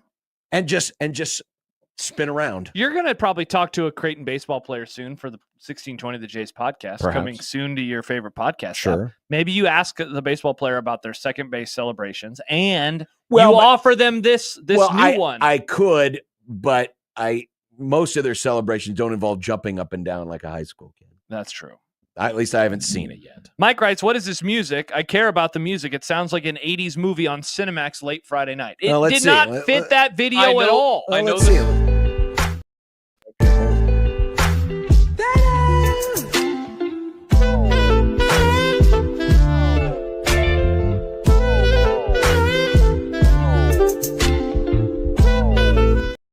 It made me so mad. What's annoying me right now is I know the song. I've heard the song. I'm pretty sure it's on my liked songs. I don't remember the name of the song. I can't Shazam it at the second. Okay, well, that's a you problem. Yeah, it triggered me. I didn't like the music. It made no sense whatsoever. Also, I didn't like that account tweeted it out like it was new when it happened last summer. I didn't like that at all.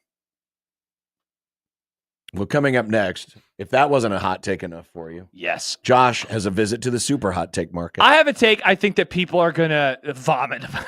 Jeez. I think people will be throwing up in their vehicles. Is this the red salsa market? Dude. I was not throwing up. It just gave me the little tummy ache. That's all. Sad Husker fan says that song sucks. Yes, thank you. Bad song. It didn't fit the video. Stupid. Good song doesn't fit the video. I wanted agree. to hear the kid celebrating and calling the other kid like a poo-poo head. Well, maybe they didn't have the natural sound for the Maybe video. they had to put that song on because the kid used worse than poo-poo head. Will you stop dropping remotes? I didn't drop it. I knocked it down. It's fine. It's fine. We're okay. We got Bellevue baseball on We here. got Bellevue baseball on, but my God, it looks like they're playing. You know how they get to that time of year up there in the Great White North where it never gets light? Yes. That's what it looks like they're playing there. They look like they're playing at that time of year where the sun is never out. There's some contrast issues, I think, happening. Nick, these are your people. I'm no cameraman. They probably need You're the director of video. Probably I know. maybe open up the iris a little bit on the camera and let White some of the more balance. natural light in. Yeah. Well, that's cool, though. But I will say this, the Bellevue folks have a much better score bug Way better. than Stanford University. It's a really good What score if they build bug. it in Canva? Oh, that's a good question. I don't know. Oh, man, we should do contests on the show where we have listeners build graphics in Canva. You build. Who the bleep is wasting their time building random graphics on Canva? If we give them a great prize, we could. What if we did, you should fix Fox's score bug, and we had them build us graphics, and then we gave a prize to the best 5 score but bugs. what are we going to do with the score bug? We'll We'll email it to Fox and say, here you go, Murdoch. Here you go. and do their work for them. Yeah. And not get paid for it. But it'd be fun for content. The hot take market, the super hot take market is next on Yes. 1620 The Zone.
best market around because instead of playing random songs from the 90s, they just play random sports music.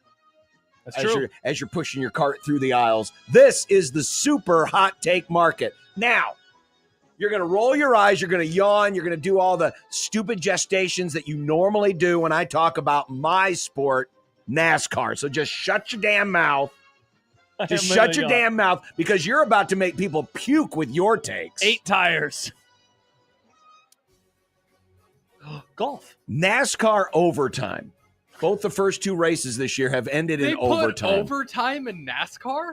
Overtime. Yeah, you didn't know this? No. The race ends on a Nick green is white not checkered. racing anymore. He's They've too been busy doing this. watching They've done crappy this for like baseball. over a decade.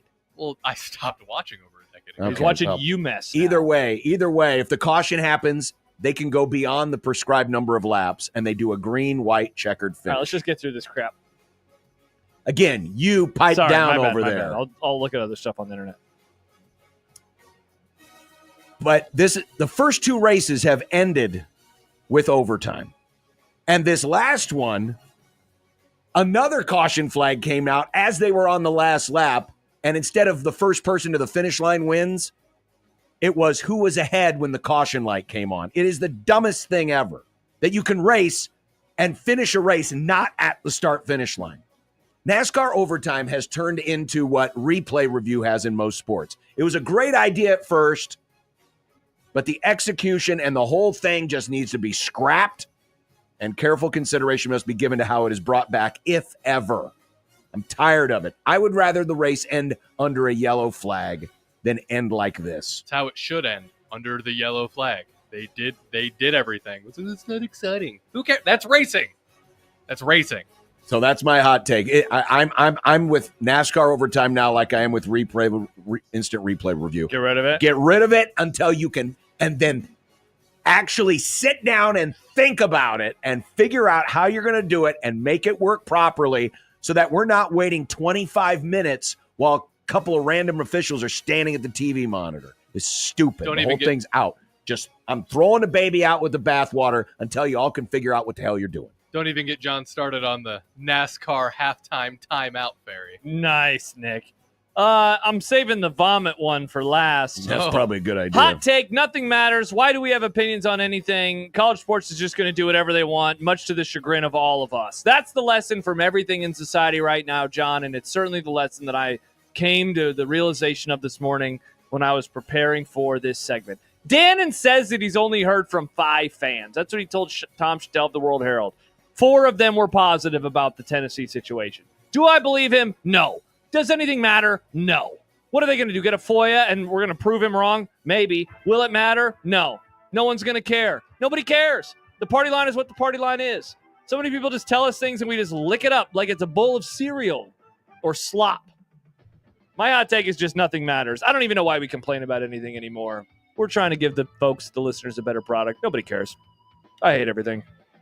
Nothing matters. The sellout streak, John, they lie about that. It should have ended. They give tickets away. They're like, it just counts. Nothing matters. Nothing matters. Wow, you were shopping in the nobody cares bin. Yeah. Where all those, that was the nihilistic aisle. Where all those 50-cent DVDs of, yeah, Leave It to Beaver. Deuce Bigelow Part 8 were I don't sitting. want that. I'd rather watch the stupid playoff happen than that. I'm going to be shopping in kind of the same, not the same aisle, but in the same general area. But if and when the Big Ten and the SEC create the Super League, you might only get 2 or 3 teams out of the Big 12 who are a part of it. So John Wilner, who covers a lot of West Coast sports, yes, was asked about this in his mailbag. Hey, how many Big 12 teams do you think would get an invite to either the Big 12, or Big 10, or ACC or SEC if they create? I hate this damn alphabet soup. I know. But how many do you think will get in? And as he answered, he said, well, obviously Notre Dame's going to be the first target. Yeah. North Carolina, Clemson, Florida State, Miami, all ACC schools. And then even after that, a Duke, a Louisville, an NC State. Oh, wow. You're not naming any Big 12 schools. I'm not naming any. He named 3 that he thought might get an invite. Let me guess. 3 Big 12 schools. BYU. There's one. All right, I'm guessing he's going to go with one of the Arizona schools. Arizona State. 2. Houston. Close. Texas Tech. Wow, really? Okay. Well, he said Texas Tech because they got a lot of rich boosters down there. And Patrick Mahomes. And they have Patrick Mahomes. I believe, this is my hot take, the teams that will be considered are BYU, Arizona State, and Kansas. Yeah. And only Kansas Triple really pass to shoot? protect the basketball 100%. because they're such a big basketball product. But the rest of the schools, because if you have BYU, do you need Utah? Probably not. No. If you have Arizona State, you don't need Arizona. No. As short-sighted as college leaders are, I don't see when this Super League comes about that Coach Prime is still coaching at Colorado. No. Now, if Coach Prime were at Colorado when the Super League was created, would they be short-sighted enough to include Colorado just because of Coach Prime? I think they would be. Yeah. I think they would be. But I'm projecting 5, 6, 7, 8 years down the road, Coach Prime ain't going to be at Colorado anymore. So forget about Colorado. Ain't going to be Kansas State. I don't think it's going to be any of the Texas schools. Houston, I think, would have the best chance. I of think Texas the schools. 3 that would get the biggest consideration would be BYU, Arizona State, and Kansas. I think that's a solid hot take. I think that's a good one. Hot take I can be talked into. This is where we're in the aisle of the where you get vomit. the Epic. Banks threw up last night. It was a pain in the ass. Man, when dogs throw up and you have to clean it up, it's just like gross. I don't know if this will be as bad, though. Nebraska, as of this moment right now in basketball, has a better chance to pick up their first ever NCAA tournament win than they did a year ago. And you're saying, Josh, what are you talking about? What are you talking about, Didn't Josh? you watch that game last night when they only scored 46 and lost to Michigan? No. Oh, I thought you were going to repeat it back to me, Nick. Oh, sorry. It's because of their defense. I think their defense is going to. I could be talked into their defense, giving them a much better chance than they had at this time a year ago when, maybe I'm remembering wrong, but it certainly seemed that they were built off of K-Say and the offense having those wonderful performances. I think this year's defense, when they are on, is going to allow them to win certainly every game remaining in the regular season, though they won't. Game or 2 or 3 in the Big Ten tournament, though of course they won't. And most definitely a game in the NCAA tournament, though they probably won't. That's why I can only be talked into it. But I really do believe that. I really do believe that their defense is, if they finally get the win, we would say, wow, it's because they finally had a great defense. It won't look good. It won't look pretty, but it will get the job done for them. Bonus, I want that to happen in the first 4 as an 11 seed over another 11 seed. And then everyone can debate, and it will just be wonderful. And I'll just sit there on the sidelines watching the debate. Creighton fans saying Nebraska sucks. Nebraska fans saying they beat Creighton in November, but also Nebraska fans arguing with each other. It'd be glorious. For the record, it would count. Yes, I have been on the record many, many, many times. It would count. Make a graphic, Nick. It would count. It is part of the tournament. Mm-hmm. It used to be called the first round. It did used to be called. That was the dumbest thing they ever did. That was really stupid. No, it would count as a tournament win. There you go. Though we did have a conversation off the air about whether or not you hang a banner for it. Well, there'd be a lot of T-shirts made. Triple B would, clean up. The university would not. That would be embarrassing. I have never, for the record, seen first tournament when basketball teams hang up banners, it's for tournament appearances. It's for Sweet 16s, Elite 8s, Final Fours, National Championships. Yes. Typically. Yeah. And obviously conference tournament titles, conference championships. I have never seen a banner that celebrates either winning a game in the tournament or round of 32. I suppose there might be like a small school, one of those 16 seed schools that might have posted one. Yeah. Maybe. Yeah. But I personally have never seen a banner in a major college gym that celebrates winning a game in the tournament. It'd be pretty bad. I bet it's the size of a placemat, and they just kind of put it up and they just kind of tuck it in the rafters. Yeah. All right, there you go. That is the super hot take market. Coming up next, Steve Sipple will join us. And he'll have his takes as well. Yeah. I'm curious what he thinks about your take. No one cares. Nobody Doesn't cares. matter. Everyone's Doesn't just going to matter. carry the water. Stupid. Nihilism, boy. Will nihilistic Josh be interviewing Sip, or will it be a different? I'm going to treat him as a hostile witness. Really? Oh, yeah. I'm going after him. Sipple. Wow. What did he do to you? I don't know. He said no to Phil again. He rejected you. He rejected you. But he's been doing that for years. Sip joins us next. It's the happy hour. Wow. On 1620 The Zone.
It'd be nice to have a boat throw. It would be nice to have a boat throw. It would be nice to have a boat throw. It would be nice to have a boat throw. It would be nice to have a boat throw. It would be nice to have a boat throw. It would be nice to have a boat throw. It would be nice to have a boat throw when you're gone.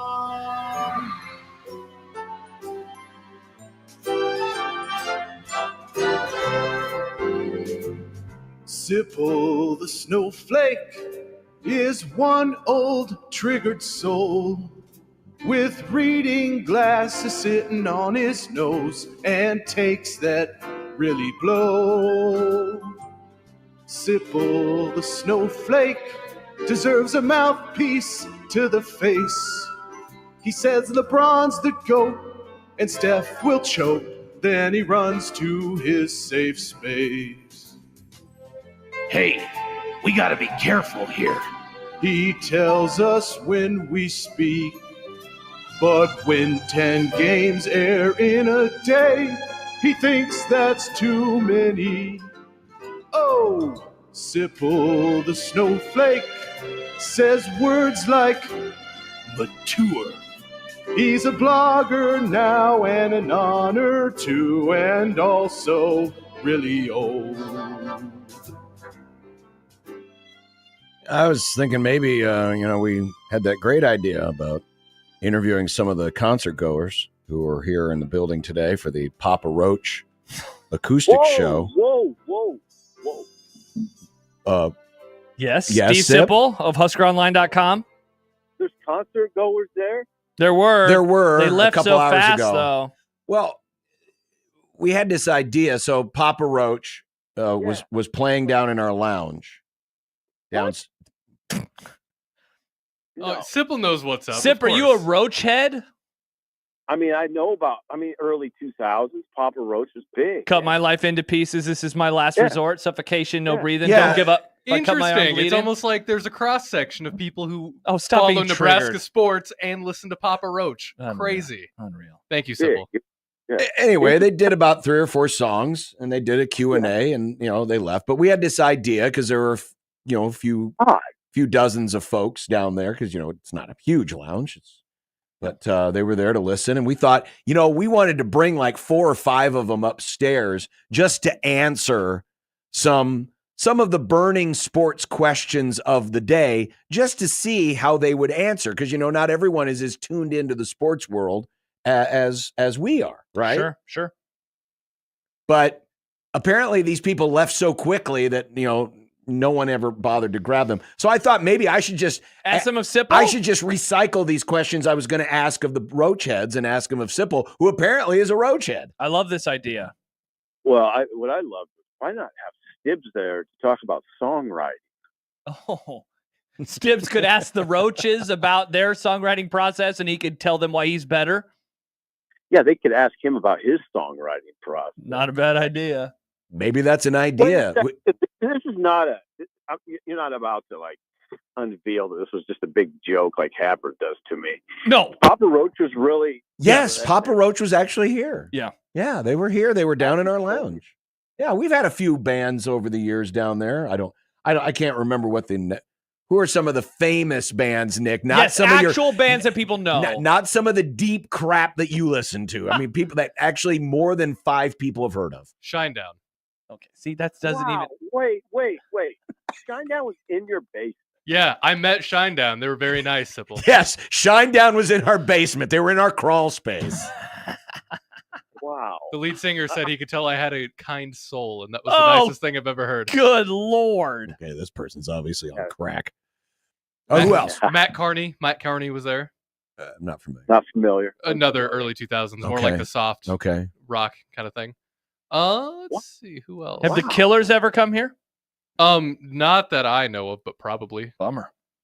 Lindsey Sterling, she's been here. She works with Hailstorm a lot. All right, let's get to these questions. These were good questions. Sip, it's time to answer some of the hard-hitting sports questions of the day. Yep. Judah and the Lion. Nope, don't know who that is. Does Taylor Swift attending NFL games make you want to watch more? Oh. No, not. But it doesn't make me want to watch less. Okay. Oh, okay. What are your thoughts on Nebraska canceling the Tennessee series?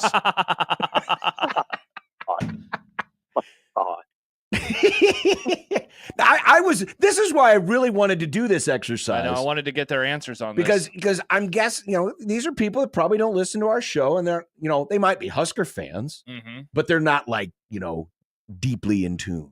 You know what I mean? True. They wouldn't have much opinion on that. I don't think people would have much of an opinion on Nebraska, Tennessee that aren't directly involved. Papa Roach, are they from the Nashville area or anything like that? No, for the record, we were going to ask the fans of Papa Roach. These were the listeners. This wasn't for the band. This is for some of the patrons who were there. Yeah. Patrons. Yes. Yeah, the fan. Had you told me Papa Roach was going to be in your basement, there's a better than 50-50 chance I would have came to your studio. That's what it takes to get you here. Hey, Sipple, next Tuesday, the Roach Heads are going to be here again. Hey, all right, keep going with your question. Okay. If Nebraska wins in the first 4 in the NCAA tournament, does it count as their first tournament win? Great question. The first, like the play-in game? Yeah, the ones the in Tuesday Dayton. or Wednesday yes, games. the Dayton games, Yeah, yes. It does. It does. I've always been of that strongly in that camp. Okay. Good take, Sipple. Okay. Good take. During the tournament, yeah. Should Jaskers told to pick a side? No. I've never, no. Wow. I mean, it's not their fault that their circumstance produced this kind of odd confluence of factors. It is what it is. Oh, wow. So you're judgmental. That's quite the way to answer that question. Backhanded compliment. Yeah. Is NIL ruining college sports? I'm not thoroughly convinced of that. I think about it, but I just don't know. Maybe just don't call it college sports anymore. I mean, maybe just coming up with a name for it. Okay. And finally, should the tush push be banned? Great question. Yeah, I said on our message board. The only reason I can give for yes, and I do think it should be, and this is debatable, but it's just my opinion. It's just not a football play. It's it just doesn't. In my opinion, the quarterback sneak is not a football play. It's not a conventional football play. The way they do it, the way they they push cheating from behind. No, it's not a football play. It's not cheating. It's just they have that rule in football where you're not allowed to throw somebody. Hey, can I give you a comparison? Yeah. Sure. I think it's pretty cool when a lineman jumps and uses okay, they're lined up for a field goal. Yeah. And a on-rushing lineman uses the center to create inertia upward. You can't do that, but it's cool, and it's kind of a football play, but you can't do it. And this is the same thing. You're not allowed to stack players on the line of scrimmage, John. They banned that in the 1910s. I don't think that would work very well. You could do a really high and block a field goal. How can you cover all the gaps if you're stacking people on top of each other? No, it's a field goal. You stack them on top to block the field goal. You're not allowed to do that. Yeah, but it's illegal. But if you hit the guy at the bottom of the stack, it's going to topple the whole stack. That's true. It's like the Tower of Babel. Okay. Well, there you go. That's what it would have sounded like if a roach head had come in and answered our question. Good job, Sip. Thank you, Sip. Appreciate it. Thank you. Before we get into maybe more serious questions, I did want to read something from the end of your column today, because I think it's going to trigger my partner, John. Sip, when you wrote, the sheer ugliness of Michigan's 49-46 win against Nebraska on Monday night was a strong example of why I much prefer watching NBA hoops. Granted, it was an extreme example, but I see a lot of Big Ten games that feel laborious to watch. Well, there's your first problem. You're watching a lot of Big Ten games. Laborious to watch. Then you turn on an NBA game, and it's not even close. Like, it's not even, you can't really have that debate. It's because it's not a debatable point. Which is more entertaining? Come on. You'll find a college game here or there that's pretty entertaining, but by and large, it's hard to watch. They should call it laborious basketball, Sipple. Is that what you're saying? I couldn't disagree more. And here's why. Why? It's not about the shot making or shot missing. It's about the urgency. There is urgency in college basketball that you don't feel at an NBA game. I mean, literally, you have a problem in this sport with people and load management. We don't hear those terms in college basketball. I mean, you're sort of speaking in cliche at this point. I'm not speaking in cliche. I'm just telling you how I feel. When I watch a middle of February NBA game, I don't feel the same urgency as I do if I was watching last night's game, where one team is, trying to play itself off the bubble, and the other team's playing for first place in the conference. I just don't feel the same urgency. I just want them to get to the 4-minute timeout so I can take a break from it. I mean, like I'm doing taxes. I mean, it's just not enjoyable to watch. The NBA is. You're right. I mean, you're right. Of course, there's not as much urgency. It's set up so there's not as much urgency. Sure. And Now, it is a myth that they don't play defense. There's levels. They play harder defense in the playoffs. But if you turn on the NBA in a given night, they're playing hard. There's games you'll find here and there that they're not. And you could say, well, yeah, there's games here and there in college that aren't played well. And you'd be right. I'm just talking overall. I'd much rather watch a random NBA game than particularly a Big Ten basketball game. This is sort of a Big Ten discussion. That's interesting, yeah. Yeah, I don't see a lot of like. I'll give you a great example. So just for the sake of fairness, I watched Texas A&M and Tennessee on Saturday, and I was thoroughly entertained. It was an excellent game, and you can find that much more in the SEC right now, especially at the top of the SEC. The Big Ten, just a lot of it's hard to watch. It's good team. They're pretty good and all that. They're good. They're evenly matched. There's a lot of size and athleticism, but it's pretty clunky basketball a lot of the time. I see where your point comes from on that, because you're right. There are a lot of Big Ten games where you're like, man, this feels like a slog. Now, last night was an extreme example. It was an extreme example, but I've settled in, like, watched Ohio State, UCLA. I made a point of it, and then I just found myself, no, I'm not going to do this. It's just not. I want it to be entertaining. It's just not entertaining, and not as entertaining as I want it to be. And not as entertaining as an NBA game. That's fair. Sip, I'm always... Hey, this NBA thing, I want to make it clear to people. It's not a recent development. No, you've always felt this way. 50 years. Yeah, 50 years. Yeah. I mean, and John, I think it's probably similar to a certain extent. Mm-hmm. I mean, I started following the NBA closely when I was 8 years old. I mean, it's not a new phenomenon to me. This is something this isn't a new take in my mind. Something I felt in 1979. So, yeah, no, I get that. I mean, you're consistent about it. Yeah, that's certainly. True. No, I mean, and again, part of this is probably where I was in that moment, but I felt like in the 80s, the NBA games felt like they were more urgent. It just felt like it was there. Now, again, a different generation, maybe it was a different perspective, but it depends who you're watching. Sure. I mean, I bet back then, if you had been watching the San Diego Clippers play, I don't know, nice just a mid-level Washington Bullets, Dallas Mavericks. Yeah, but like I keep telling you guys, I went to Oklahoma City with the grandkids to watch the Thunder and the Cavs, and it was like a finals game. I mean, it was. Now, those are the two teams with the best records in their conference, too, so that probably helped a little bit. And that was probably the other thing, too, Sip, when we were growing up, you got, the game of the week on Saturday or Sunday on CBS 100%. Or later on NBC, and today you see a lot more games. Yeah. And so it's not, and back then they would always stack it. So, I mean, if the Lakers and Celtics were playing, that game was on CBS. Bulls in the Jordan if the era. Sixers and the Pistons were playing, that game was on CBS. Yeah, for sure. So big deal. So it was different. Yeah. You weren't exposed to the bad NBA. That's as true. Much. Nope. You weren't.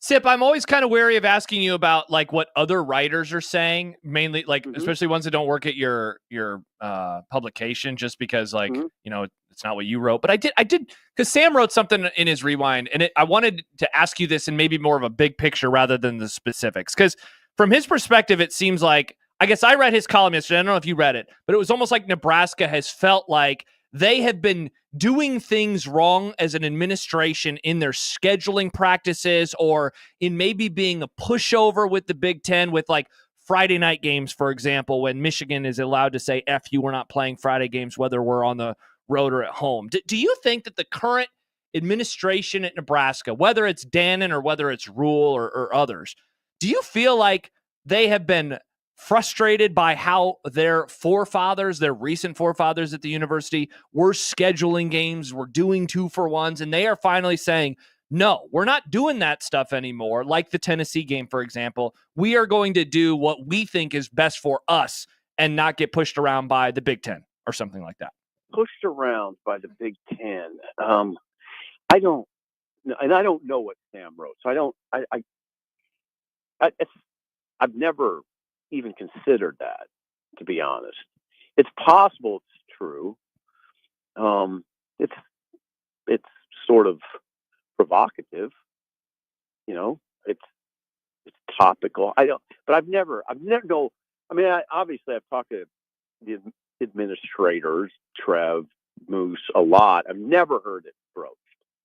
Never heard it broached by Keith Mann. Never heard it broached by Matt Rule. Never heard it broached by Bo Pelini. Never heard it broached by anybody. So but that doesn't mean it's not true. Mm-hmm. It doesn't mean that there's not that. I mean, maybe because of Nebraska's relative newness, they've had to sort of take kind of acquiesce to the Big Ten's wishes. But I think to a certain extent that would make sense to me, as opposed to a Michigan or Ohio State that have been in the league for 100 years. We're not going to get pushed around anymore. I guess that's one way to say it. Another way to say it would be, well, yeah, you got to kind of know your place too here in this conference. Yeah.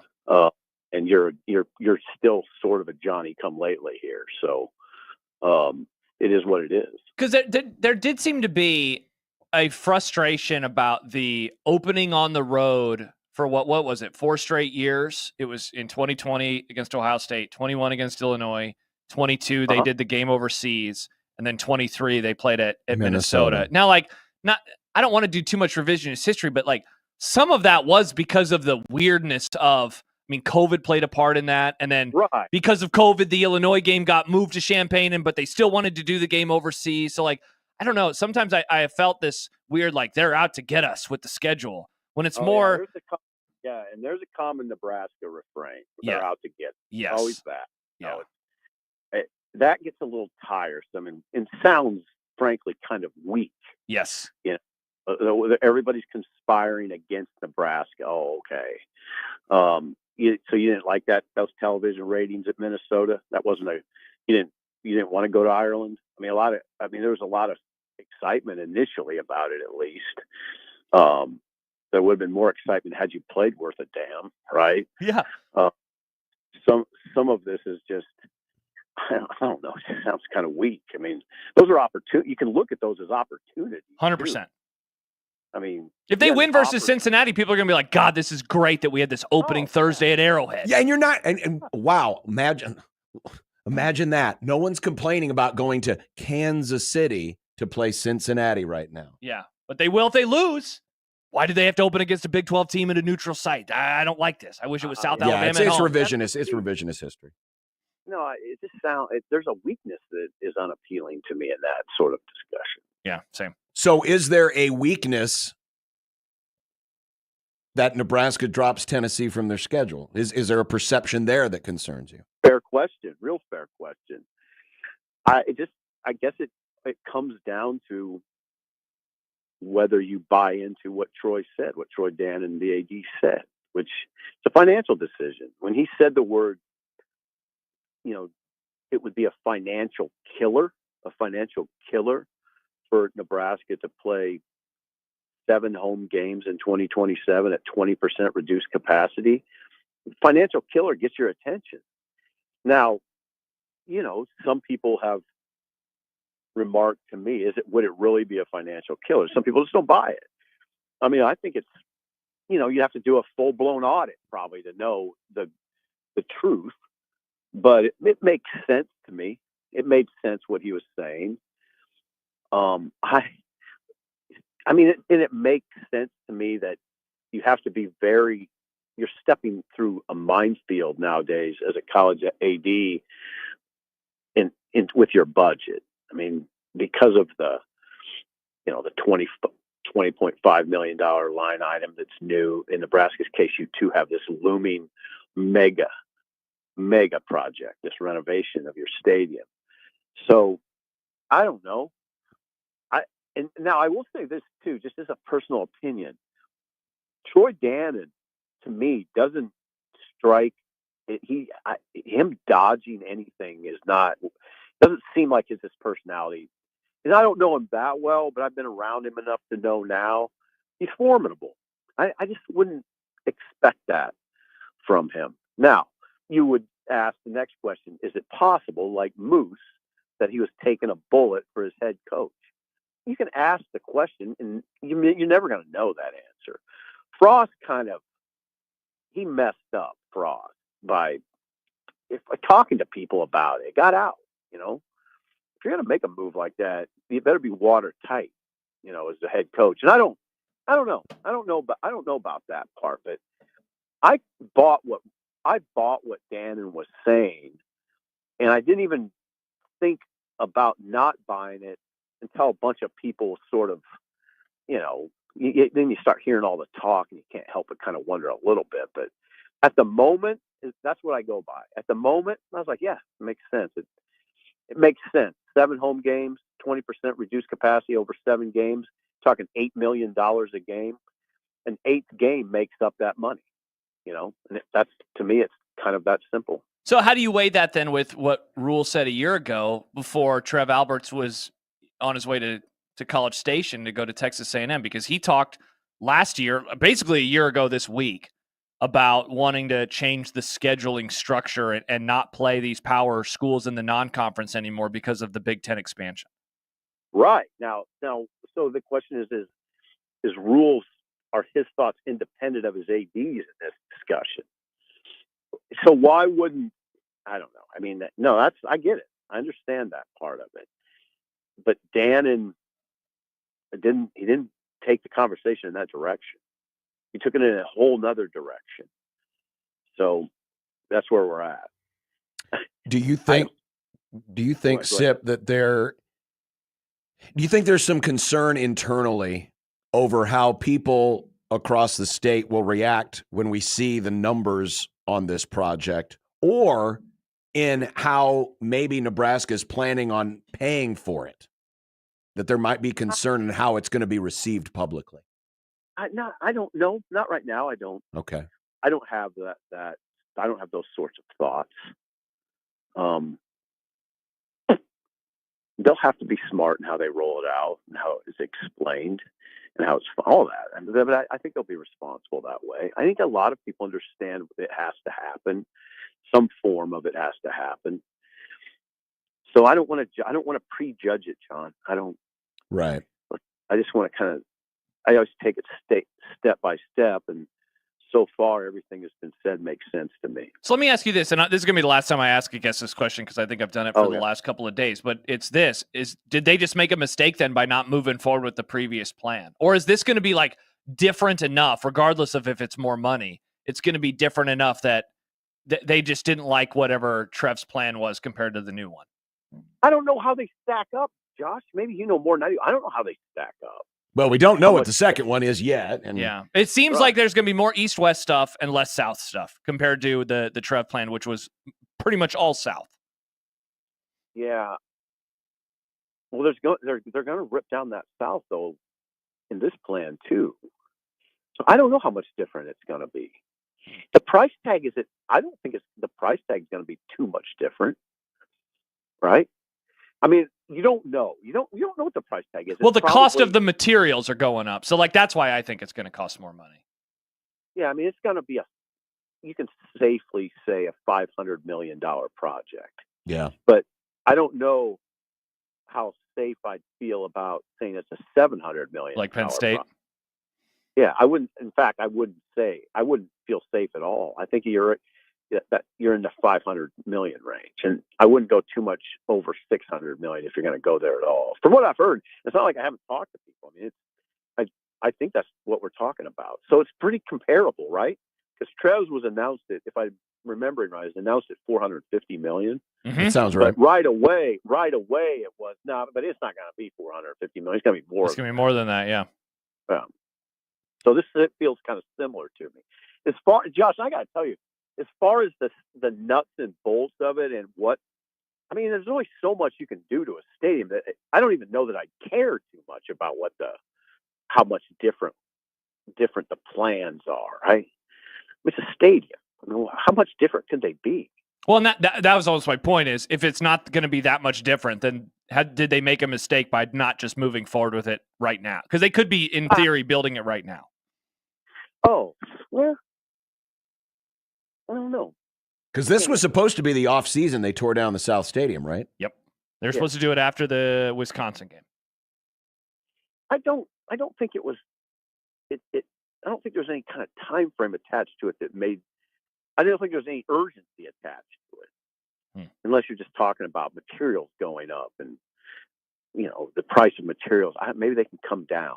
That's all above my pay grade. This stuff, honestly, I don't like to say things like this publicly, but I have sort of minimal interest in it until there's a final plan.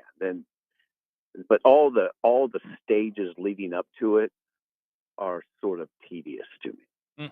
Oh, yeah, it's tedious to a lot of folks, I think, which is why, I think when they roll something out, it will, I hope it will be, that'll hit home. I hope it will be detailed enough and, gives people a real good sense of what's going to happen. Yeah. We deal in tedium a lot. I mean, we just frankly do because that's what we do. Yeah. We do. Like the tedium of watching Big Ten basketball, says Steve Sip. Sip, sorry we didn't let you. I wish I would have known this. He was a roach head. I would have sent up the red flare and said, come to Omaha. You could have come here for, a nice little 20-minute acoustical concert. Okay, that's what it was. It's acoustic. Yeah, it was downstairs. And it wasn't even a half hour. They played 4 songs. I asked. They played 4 songs. What are they doing in town exactly? See, that's the weird part. They're actually not in town for a real concert until April 10th. Huh. Yeah. They must have some kind of connection here. Yeah. Maybe they like Omaha steaks. Well, you can order those. They like them and they want to go look at the steaks. Or Just Good Meats. Maybe they support local. Or they just want to see the cows where the steaks came from. They love Sweet 98. I don't know. You guys you didn't go down or see any remnants of I saw Mr. Papa. He was talking to one of my coworkers, Mr. Papa Roach. I didn't see any of them. Yeah. I saw I heard it reverberating through the floor. Yeah. That's all I heard. Wow. Interesting day at the station. It was very interesting. It's radio, baby. Sip, thank you. Thank you, guys. I appreciate it. You bet. Bye-bye. Steve Sipple, HuskerOnline.com. Still to come, we have dinner. Yeah. We have content. What are we going to do now? Because we had multiple topic alerts. We had the gambling stuff. Yeah. We have the Big East ACC Alliance. Yeah. And other things. Maybe we'll save the Big East one for tomorrow because we will be previewing a Big East basketball game. Perfect. I'll save a tweet then because there was a tweet that we had which had a great idea from our listener, friend of the Grum, O-Trips. I'm going to save this tweet for tomorrow's show. Save it for O-Trips. You're going to hate it, which will make it fun. Welcome to the Big East ACC. There you go. So we'll have that tomorrow. So maybe we'll do the gambling thing. Let's do the gambling because thing. Point shaving. Oh, God. That'll send a shiver up any college administrator's spine. Can't believe you, Nick. On 1620 The Zone. No shaving going on here. Just good, honest people here in Omaha that are partnering with all 3 of our major Division I schools and their NIL efforts and connecting you in the whole process. John Bishop here for On the Line. Again, based right here in Omaha. They partner with the Mavs. They partner with the Jays. They partner with the Huskers. You go to athleticsontheline.com, you pick your favorite school, and then you choose a measurable metric. Points, free throws. Maybe in football season, it's fumble recoveries, interceptions, touchdowns, whatever the case. Any measurable metric, attach a dollar figure that you can afford. And for every time your team hits that metric, you make a donation towards that school's NIL fund. It's kind of a fun way to gamify your giving and to help reward your team when your team rewards you.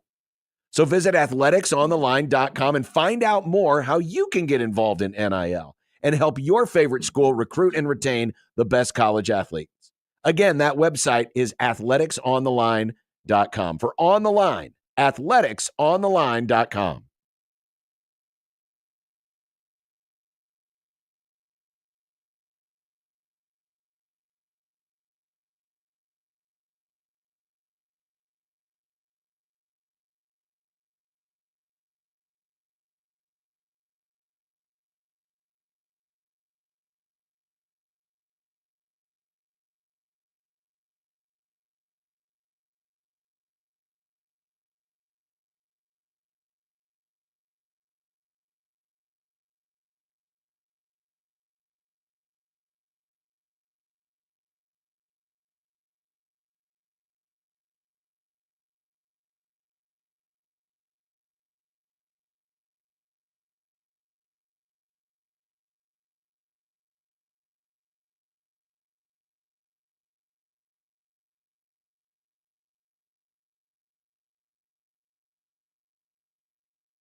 Hey, John.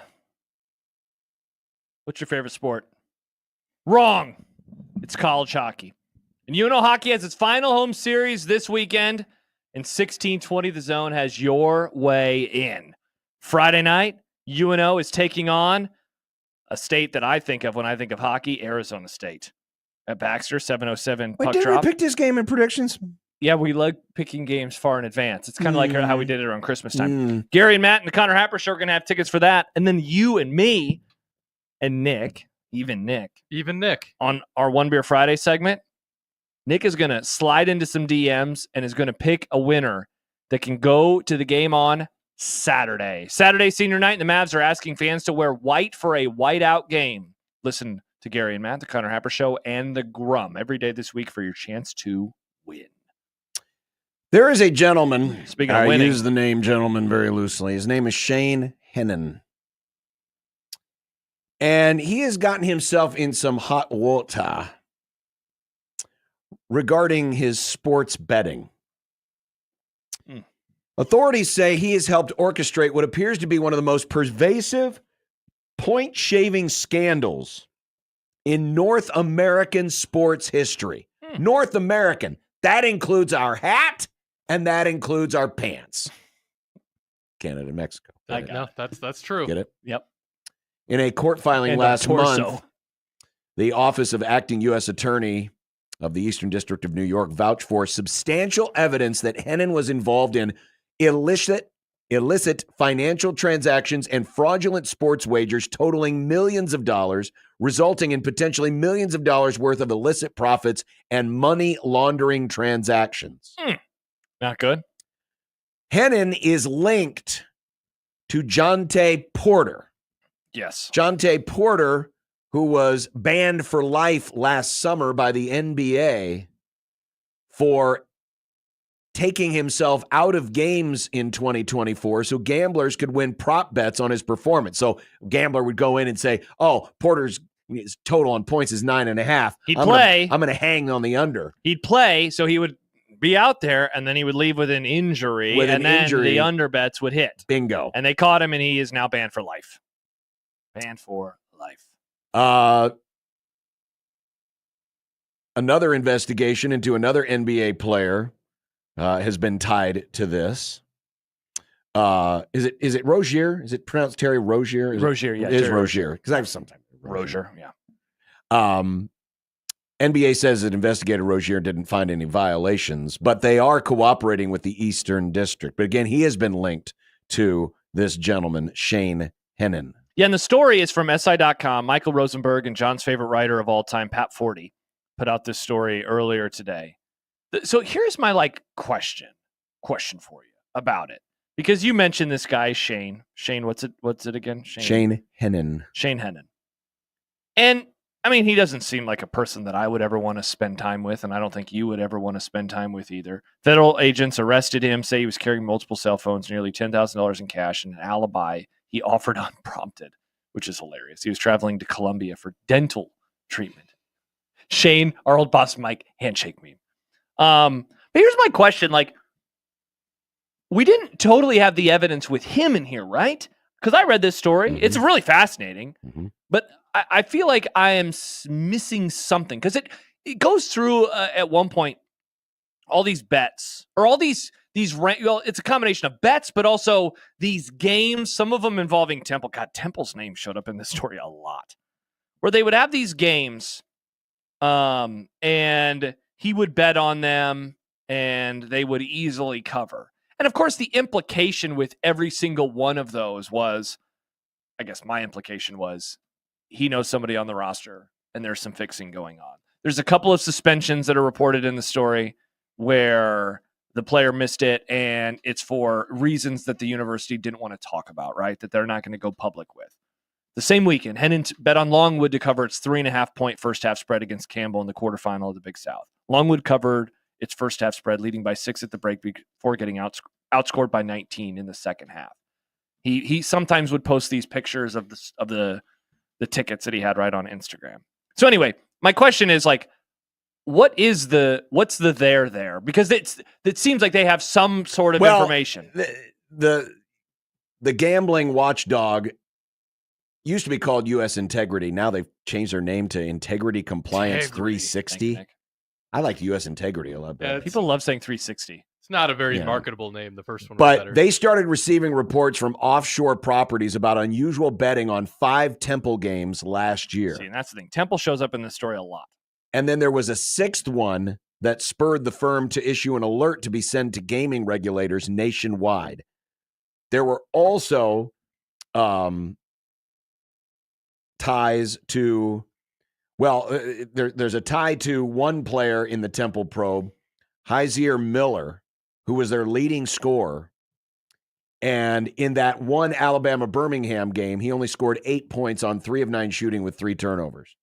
Then he transferred to Virginia Tech, but never played there because Virginia Tech dismissed him from the team due to circumstances prior to his enrollment. Interesting. Wonder what those could be. There's also a formal investigation by the NCAA at Eastern Michigan. And North Carolina A&T has at least one game under scrutiny. See, and you'll notice. And Mississippi Valley State apparently has at least a game under scrutiny. How fascinating is that? That it's a lot of these, schools. A lot of smaller schools. And this was the writing from Rosenberg and 40. If gamblers and game fixers were indeed at work at those schools, they preyed upon some of the least funded teams and athletic programs in NCAA Division 1A. I found that pretty interesting. I also found it interesting, and they write about this as well, that a lot of the bets are first half bets rather than full game bets. Because in theory, if you're feeling pretty good that you're going to win the game, you could not play very well in the first half and then, hopefully for you, turn it on in the second half. And so you can give the gamblers their winnings while also you can pick up a win in the second half of the entire game. So it was a lot of first half stuff.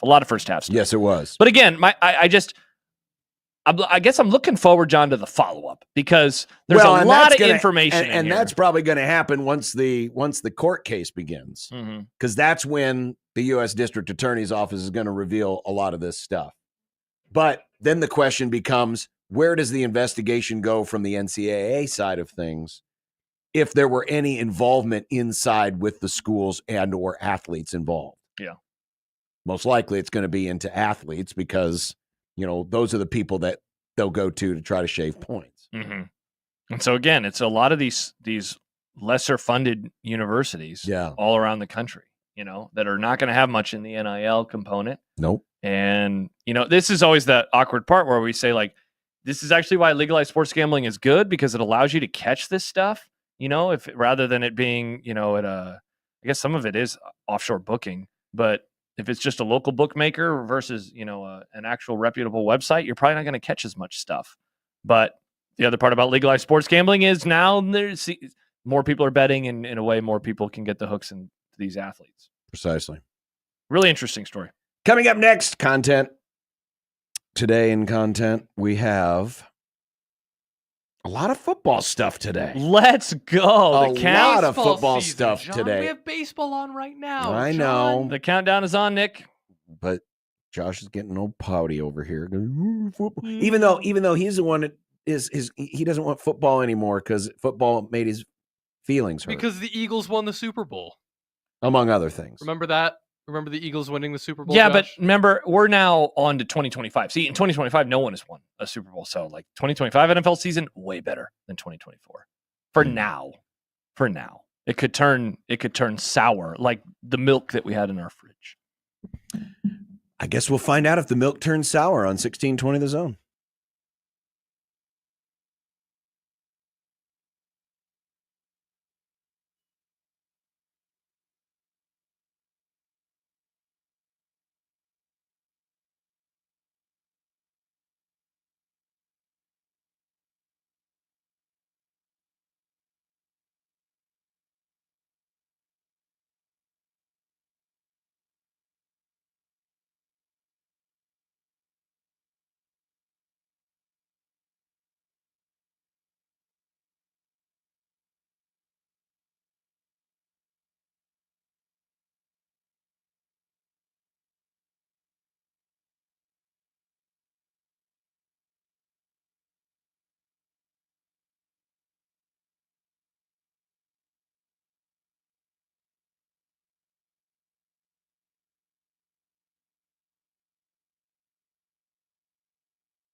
I made you some Unsportsmanlike content. Unsportsmanlike content. Unsportsmanlike content. Content that's unsportsmanlike. Okay, Nick, what's up? Remind people how concerned they should be about Nebraska missing the NCAA tournament. Oh yeah, we didn't answer the poll question, did we? No, I think you said you're a solid 4. Yeah, 3.5, 4. I'm at a 5. There's a joke in there somewhere, but I'm not going to say. I'm in the 2 or 3 category. 2 or 3.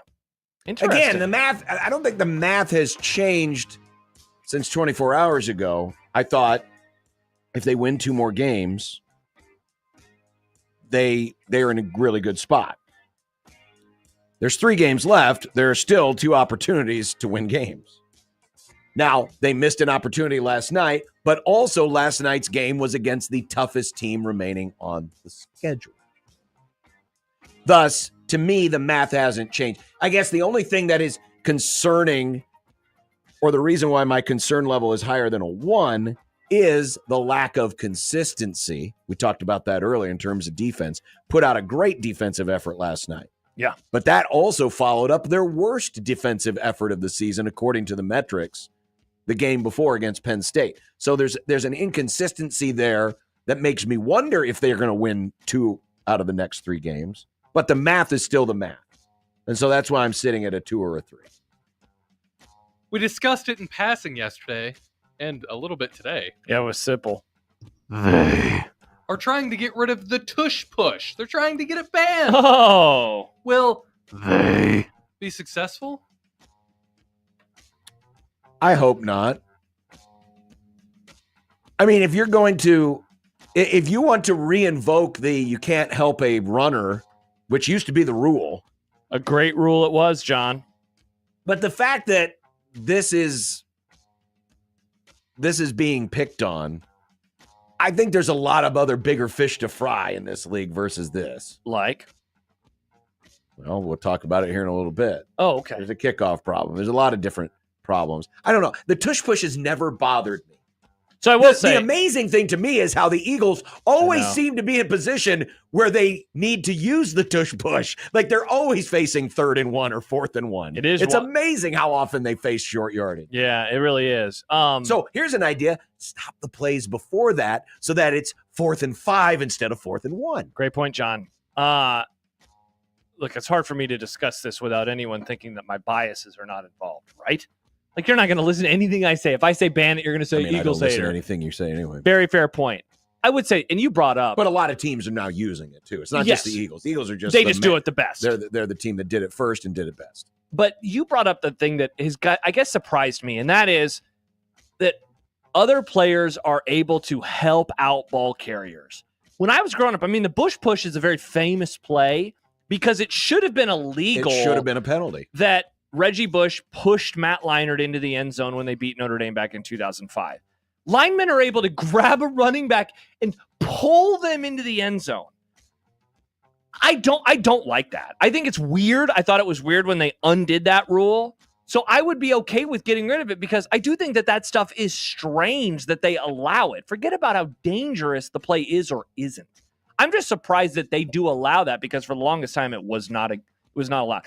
I don't know if they're going to be successful though. I don't think that people in the NFL, what do they need? 24 votes, right? Mm-hmm. So they would need, that's a lot of votes. I don't think that they're going to get that many because I don't think they like the appearance of we want to take away a play that a team is good at because they're good at it. Mm-hmm. Because it would be about the Eagles. You're right. Other teams do it. Nobody does it as well as them though. So I don't think they're going to be successful. Speaking of dumb things, Stephen Jones, also known as Little Smiles and Glory Holes, says the Cowboys will be selectively aggressive in free agency this offseason. What does selectively aggressive mean? So they're going to pay Micah Parsons a lot of money, but they're going to do so at the last possible moment because then they'll say, look, we are aggressive and we're so aggressive that we actually can't put other good players around the Dallas Cowboys because, look, we have all this money tied up in Dak that, again, we paid him in August. We have all this money tied up in CD that we paid him in August. We have all this money tied up in Micah that we pay him in August. Instead of doing it early, what do the smart organizations do, John? Well, first of all, they would redact Jerry Jones is the first thing that they would do. The first thing, they would redact him from being able to make moves, is what I meant there. Interesting. But they signed. I mean, Dallas is a town that famous people have died in. Yeah. Now, I wasn't talking about death. I was talking about redacting. But the other thing they do is they sign players early. The Lions, what do? Look at all their young stars. Sign them early. Eagles, they sign players early. When they recognize a player as being good, they don't wait because then they're bargaining against themselves. They're negotiating against themselves. So what was the quote again? Selectively aggressive. They will be aggressive with Micah's contract. He's going to be probably the highest paid defensive player in the NFL by the time the season rolls around, but they're going to wait until the very end so they can cry poor like they always do. Congrats, John. The Cowboys and I will be in hell again. You can pick another team. No, I can't, Nick. I'm 36 years old. I can't stop now. Keep all of the drunk motorcycle cops away from Jarrah. Let's chant it. Redact, redact, redact, redact. Chiefs GM Brett Veach says Travis Kelce has that fire and desire to play. I think he's been talking to Taylor Swift with it rhyming. Oh, nice. It's a new song, John. And he expects Travis Kelce back in 2025. But is that, like a good thing for the Chiefs? Oh. I don't think it is. Agreed. He's on the definite downside of his career. And I listen, trust me, I'm there with you. Oh. I mean, we're having the same conversations about Cooper Kupp in Los Angeles. Chiefs fans, you have every reason to love you some Travis Kelce for life. But at some point, you just hang on to somebody because of the good feelings. Fewest number of worst catch average.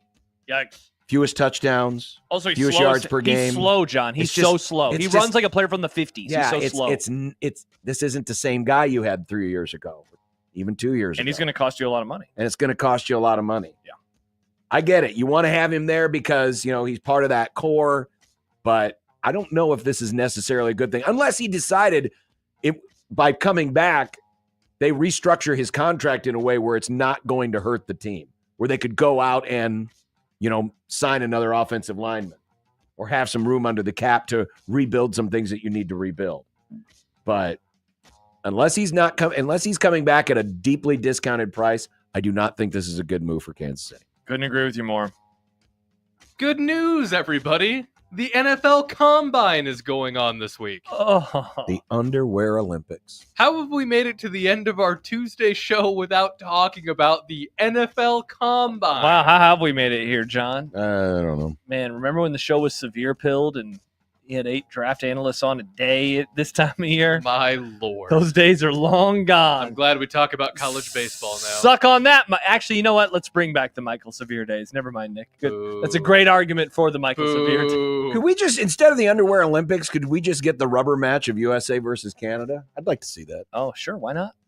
Plus technically, it's only 1-1. Yeah. It's only 1-1. You stole the trophy, but you ain't beat us twice. We beat you once, you beat us once. Rubber match. I like it. Were you laughing at that comment that we had just received? Yeah, Marcus says Kelce is still faster than Fedoni. That's funny. Nice. Mel Kiper's latest mock draft has Penn State linebacker Abdul Carter going first overall to the Titans. The Browns picking Cam Ward, the Giants taking Travis Hunter, and Shedeur Sanders falling all the way to 7th in the clutches of the New York Jets. Gross. How likely is it that Sanders will be picked that low? I don't think he's going that low. So who's going to pick him instead of that? The Giants? Are the Giants really not going to take a quarterback? See, that's the thing. What about the Browns? I mean, the Browns could use a they're quarterback. taking Cam Ward. Yeah, they got Cam. According to the Kuiper mock, it's Cam Ward. But, the Giants could use a quarterback. The Patriots could use a quarterback. You could argue that Jaguars could use a quarterback. The Raiders. Would the Raiders pass Shedeur Sanders? Pass up on Shedeur Sanders? Would Tom Brady really have them picking Ashton Genty, which is what he had? That's interesting. Yeah, I don't think Shedeur is falling to number 7. No, it's more likely than not that he goes higher than that. I honestly think he's going to go to the Giants. I think that's where I would guess. He's a New York Giant. Why? And hopefully he sucks. Why do you think that the Browns would pick Cam Ward over Shador? I mean, he was a better college quarterback, right? A little more mobility to his game, a little more scoop to his game. A little. That's a good. It's a good question. I really haven't thought about that debate yet. Which one is better? Which of the two quarterbacks? Which of the two quarterbacks is better? Yeah. Good question, Nick. Maybe we need to bring on one of those 8 draft analysts. There you go. No. Yep. Just ask Michael. Time I to bet book he him. knows. That's a good. You know what? Let's do that on Monday. Folks in the NFL continue to fret over how the new kickoff works and the viability of onside kicks. Some have suggested touchbacks come to the 35-yard line, while a proposal by the Eagles to turn onside kicks into 4th and 20 plays will likely reemerge. Where's the solution here? Long sentences are Nick's kryptonite. I hate the that. longer the sentence, the more he struggles. Just make it 2 separate sentences. My take. There's a comma there. You treat a comma like a period. You like a comma. Make kickoffs like they were when we were growing up. Oh, so everyone's getting CTE now again. Because No. we cured CTE by changing the kickoff. Why do That's you true. want everyone to get 2-wood? I don't. I just want normal onside kicks where you could overload one of the sides of the ball. It's not like we had 100 onside kicks a game. No, we did not. There's more CTE to be had with the line of scrimmage on every single damn play than there is on onside kicks. I know. Go back to the old days of that. I don't want 4th and 20 plays. That would be worse than the magic timeout fairy, John. If they said, Patrick Mahomes, go out, it's 4th and 20 again after you scored a touchdown. That's the stupidest crap I've ever seen. Yeah, because what happens if they hit a touchdown on that play? Excellent question. You're going to give them a touchdown? Yeah, so no, stupid. you can't. 4 points. If touchbacks go out to the 35, they are so obsessed with forcing teams to return kicks, but nobody wants to anymore. Stop making them do, or no, I guess they want them to not return kicks, right? Or I don't know, what do they want? They don't want them to return kicks because then people get CTE. But they do want 'cause them they to want it return kicks exciting. because they want excitement in the game. They're trying to have their cake and eat it too. Just go back to the way it was. Yeah, go back to. Here's an idea if you want to prevent more CTE.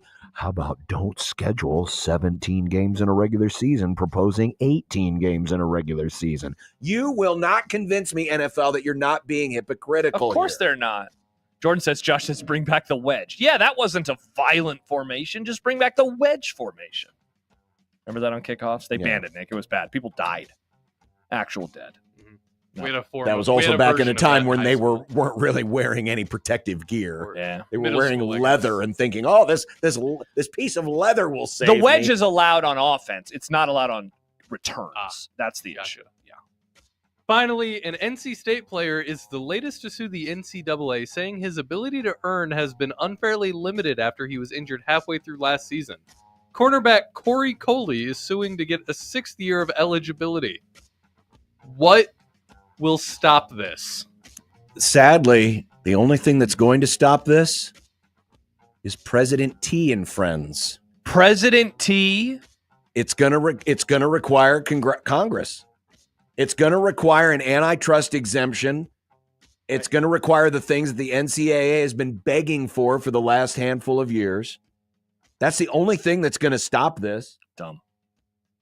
Because whatever policy they create, someone's gonna challenge it in court. Here's a guy who already played 4 seasons, got a 5th because of the COVID year, played half the season, but now is saying, I didn't get to finish my season, so you inhibited my chance to earn money. Dumb. You know So how yes, you can, this is the only thing that's going to stop is what the NCAA has been begging for, and that is an antitrust exemption. you know what'll fix the inhibited money problem? Get a job. Nice. Go to work. Just get a job. Man, Nick, we're all getting older by the second. Nick is telling young people to get a job. And a haircut. But okay, you're not allowed to say that. I don't know what you're talking about. Yeah. His hair's pretty short. His hair's pretty short. This is Shorter the than it dumbest was when I crap. started. Graduate. It's time to move on with your life. Seriously, you do need to get a job. But you know what their answer is? But this pays really well. And that's true. So this is their job. I hate this stuff. You're also an adult. Yep. Hanging around with a bunch of kids. That's the other thing I don't Yeah, get. it's kind of creepy. I would hate to hang out with kids that much younger than I I don't want to hang out with a 20-year-old. That sounds dumb. Hey, you want to go to our house party? No, I don't. Gross. We're going to have a party at the frat. That sounds horrible. Meanwhile, John's going to do a basketball game tomorrow with a bunch of 20-year-olds on the floor. Bing bong! I am. I'm saying that. What's for dinner is next on 1620 The Zone.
When you knock us down, we're going to get up. And on the way up, we're going to bite a kneecap off. Crust is good on your pizza, not your ass. I will eat your ass first. He's tough as a Woolworth steak. And then it's going to take 2 more shots to knock us down. All right. And on the way up, we're going to take your other kneecap. I'm ready to hang them up, gut them, and skin them, and chop them up. You know what? I'm ready. My daughters aren't starving to death. I'll eat my neighbors. And we're going to get up, and then it's going to take 3 shots to get us down. And when we do, we're going to take another hunk out of you. Cliff, what are you going to take away as your best memory from playing basketball at Boston College? Probably just like going out to eat. Last night was beef and noodles. It's good. Nice. It was very good. And a salad. How were the chorizo burritos? We did chorizo. Oh, they were so good. And we have leftovers. And I think that's what I'm going to do tonight because... What was it chopped chorizo? Was it ground chorizo? Was it sliced chorizo? It would have been... Not that it really mattered. Yeah, it was like... Been ground? Ground, probably. Ground, yeah. So she cooked that, and then she added in the eggs, jalapenos, potatoes, in the burrito. I think I'm going to do that because I don't have a lot of time. I have something going on at 6 that is going to last an hour. I have something at 8. I have a 20-minute drive home. Not a lot of time. Not a lot of time. We were gifted a gift card to a local steakhouse that I don't remember the name of right now, but I'm excited for it, so that's where we're going tonight. Are you wearing that outfit? No. Wow, so you're going to a nice place. I think so. I don't know if it's nice or if it's just like a casual nice kind of place. What is it? Which place is it? I don't remember. Where's it at? Oh, I don't remember. You just don't know anything. I mean, it's on the gift card, so when I get home, I'll see that and be like, is okay. Is it Mr. Steak? I don't think it's Mr. Steak. Sirloin Stockade? What if it was V Mertz? Bonanza. No. What if he was going to V Mertz? Remember V Mertz? Remember those gift cards? Yeah. You've never used that one? I didn't. I forgot. I think I lost them. Nick, we had an intern who gave us V Mertz gift cards. I don't know what that is. It's pricey. Yeah. He gave us $100 gift cards, and I still think I spent $100 out of pocket. An intern? An intern. Yeah. Where's your gift? I was never an intern. You're our producer. Interesting. Yeah, I lost those things. Steak and Shake, says Jordan. You lost it? Not Steak and Shake. Yeah, I did. That sucks. Yeah. Yeah, Steak and Shake. It's not Steak and Shake. It's a local place. It's not a chain or anything. It's not a chain. Tony texts in. Mel Kiper is a moron who doesn't know his ass from a hole in the ground. Oh. Out on the draft. It was a question, okay? But look, I gave you some content. Is it Longhorn? I said local. I know. We can start naming local places. Is it the Drover? No. Sebastian's. No. Is the place over in Dodge the one that I go to when we go for our anniversary? What's the name of that one? I was told it's Farmer Brown's. Oh, Farmer Brown's! I've never had Farmer Brown's. That's in Waterloo.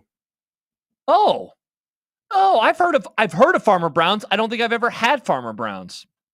Farmer Brown's was the place we used to go to when I was a kid. Nice. I'm excited. If you go to their website, they have a big ass prime rib on it. Oh. Wow, this website is look at that. That's from when the internet first came to I know. existence. Yeah, I mean, it's a small town steakhouse, but they do really good. It's always busy. Yeah.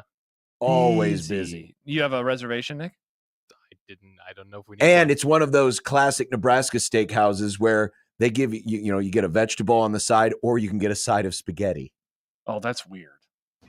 I don't want a side of spaghetti with my steak. I think I want a side of spaghetti. It was with my steak. just a tiny side. It wasn't like you got a whole big. Charles says Farmer Brown's is legit. Get the ribeye. Okay. Get the ribeye, Nick. Awesome. It is. It's very good. I've steak always sounds good. enjoyed Farmer Brown. Nice. Tomorrow, Mike Schaefer, Stuart Mandel, Dumb Debates. You'll be at the arena. I'll be in my prison cell. Yes. I'll be here. Nick will be here. I'll be here. Nick is bringing us gift cards to V Mertz. Nice. Bye. Oh.